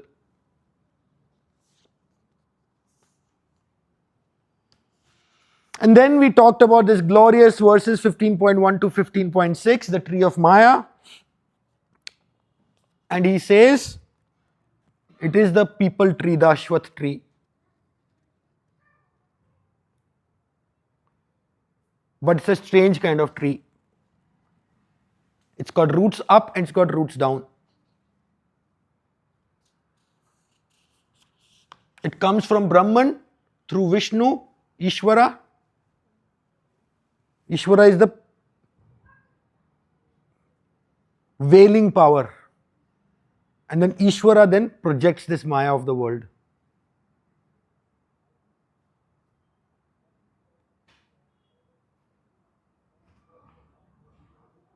And then Vishnu, who projects this whole universe of beings and non-beings, that is what we call the world. What is the nature of this tree of Maya? It is beginningless. It can be ended, but it is beginningless. It's always changing. What we talked about in the causal, that one over there, the soul person, the tree, ignorance is where our Maya starts from. The universal Maya also starts from the ignorance only. So this is the cosmic ignorance. That was the individual ignorance. Cosmic ignorance is watered by all our desires. This is the water coming down. Same ignorance and desires. We see the consistency in the framework here, right? Individual and cosmic are the same. And this tree has roots above and roots below. The roots above is Brahman. The seed is the cosmic seed. The desire are the sprinkling of the water we do. The trunk of this tree, this one in here, are the cosmic experiencing people. All the sum total of cosmic experiencing bodies in the world. Goes from tamas, rajas and sattva. These roots below are the karam bandhan, the fruits. Water the tree and the tree gets stronger and stronger and stronger. The bondage. And these branches are where we've made our homes, these bird humans. And the spiritual evolution is where they are seated. The ones down below are lower spiritually evolved. Somewhere in the middle they are, and then the higher ones are more sattvic in nature, going towards Brahman. And these flowers and fruits, this flower and then this fruit is on this tree is what all these birds are chasing, what we are all chasing in this world. And this little sprouts are the senses that will one day turn into fruits and flowers, these buds. Then he says the leaves are the Vedas. And this is, I have to read it again, this is so good. What is this experience of this tree like? Shankara's commentary. How does this tree sound like? This is my Swami's commentary. He says this tree is not a peaceful tree. It is full of noise. He says it's the experience of happiness and sorrow. And Shankara says the birds, which is all of us, are chirping on this tree. Some are singing, some are screaming. He says this tree has uproar. Tumultuous sounds arising from dancing, singing, instrumental music, play, jest, clapping, laughing, pulling, crying, exclaiming, alas, alas. Some say, leave me alone, leave me alone. And grief arising from enjoyment and pain. He says this is what samsara sounds like, Maya, samsara. Clapping and cheering and parties and wailing and screaming and terror and trauma, all of it. It's all of it in this tree. My Swami says if you hear all the sounds of humanity and all the living creatures, good deal of it will be very bad. He says in fact it will be terrifying. Good deal of this samsara is terrifying. Now finally, how do you cut this tree? With the axe of vairagya, dispassion, detachment, sannyasa. Tyaga and sannyasa. Tyaga is the practice for karma yoga. Sannyasa is the practice for renunciation, is the practice for jnana yoga. And then we talked about the key aspects of Maya, space, time and karma. And then this last visual I have here, which we will not go into because we didn't go into yesterday, but this is from Mundak Upanishad. Well, that is the cosmic tree of Maya. This is the individual tree of Maya. Who has the bandwidth to listen to this story? Raise your hands. Okay. So I see everybody has bandwidth to, almost everybody has the bandwidth. Very interesting story. Very similar to that. That's why I brought it in. So that is the cosmic tree of Maya. This is our own individual tree of Maya. So it's called the story of two birds. The two birds and a tree. Mundak Upanishad. Gita has done a lot of copy pasting, reimagining. But all from Upanishads.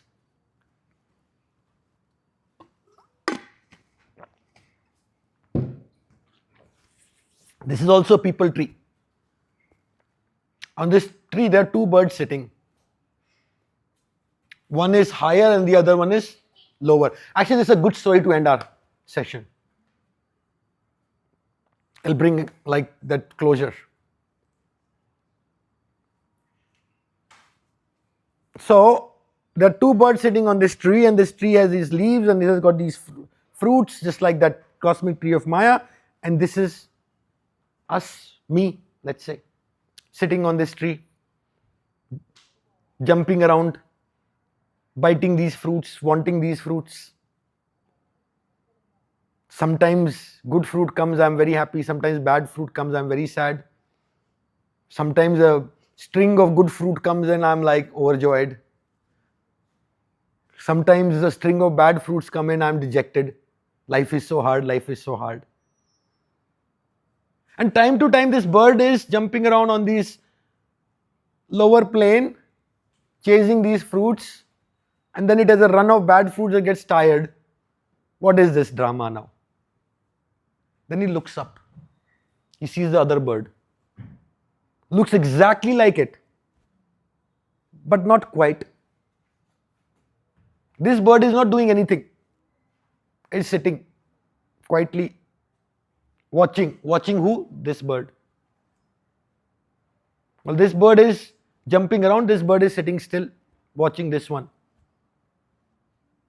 Time to time when this bird gets tired, it looks up and it says, wow, this looks like me. I want to get to know this bird a little bit more. So it hops up and goes to a higher branch. But then it forgets. It starts eating those fruits again and again. After a while it gets tired, looks up again. Oh my God, that's my friend still sitting there. It jumps up again to get it closer to it. And this cycle goes on till it becomes so close to this bird, it realizes it's me. And then the bird becomes one, realizing its highest nature, Atman. These three bodies are this lower tree, lower bird. This one is the Atman. This lower bird, these three bodies are full of gunas. We said three colors: black, red, and white. This one,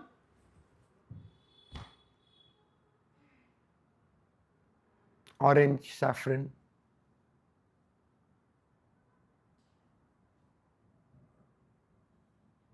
So this is who you are, and that is who am I, running around in this world. And Gita says, get really close to this bird. Moksha now. And that, my friends, is Song of Seven Dolls, Bhagavad Gita.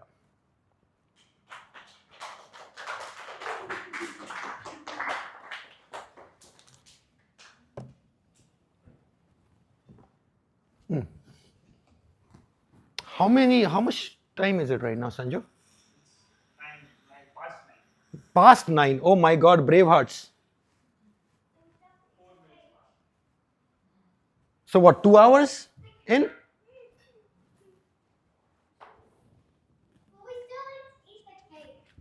I know. The bird wants to eat the cake. All right, so this is our last session. If there are any questions, I know it's late, so I don't know how much I can push you guys. So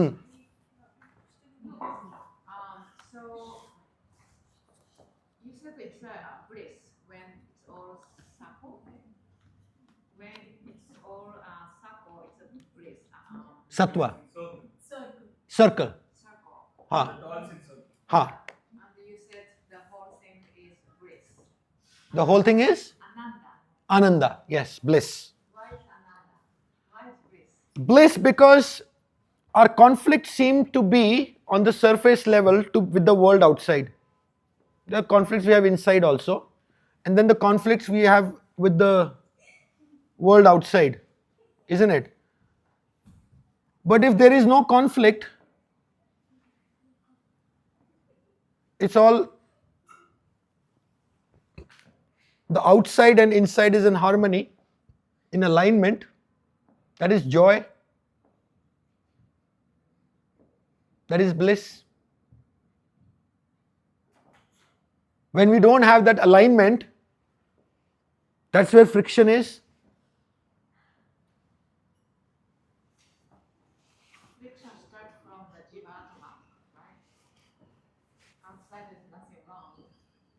Yes, true that. True. That is why it's a one-player game, no? So, what do they say? Like we try so much to change other people, but we cannot change other people.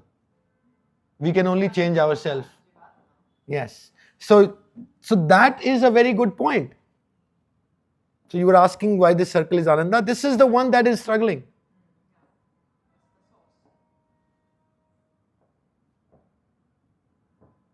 So that's why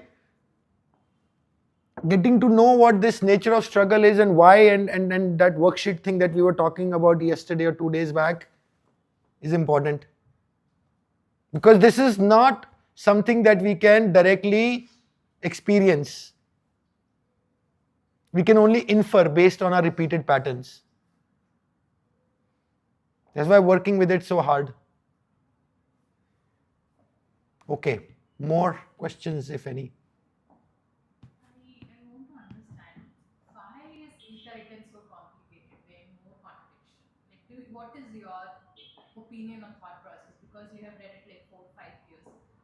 Like my opinion, or can we explain simply? Like why make our head so? I don't have an answer to that, but Life would have been more simple. but it is, see, there are few different reasons I feel. I mean, I'm not saying I know the real answer for it. What do you feel that? See, one is I think just that the Vedic world from which Gita takes its inspiration from, that had a certain language, that had a certain viewpoint of the world.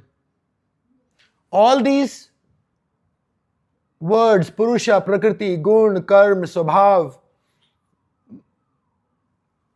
and what else? Bhakti, Dhyana, Yajna, Tapas.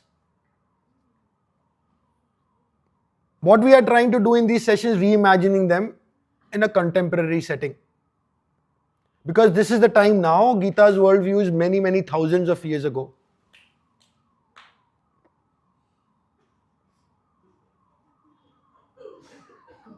She's wanting prasad. Cake prasad. Okay. So I think we'll honor her wishes now. It's her birthday. So after the cake, we can have a more Q&A. But let this bird be satisfied. Just 1 second. Maybe after your prayer, I would like to invite those who feel comfortable to say one word that you are taking back with you for reflection. Yeah, so either Bhagavad said,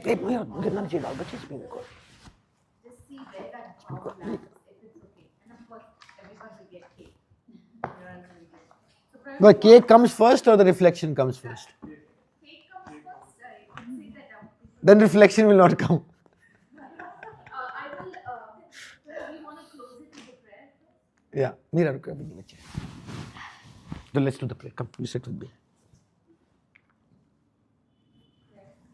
Repeat after me.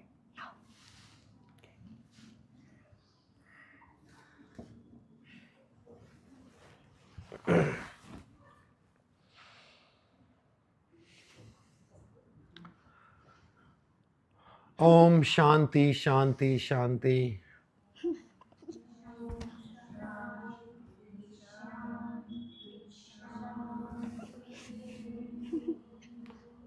Hari Om Tat Sat.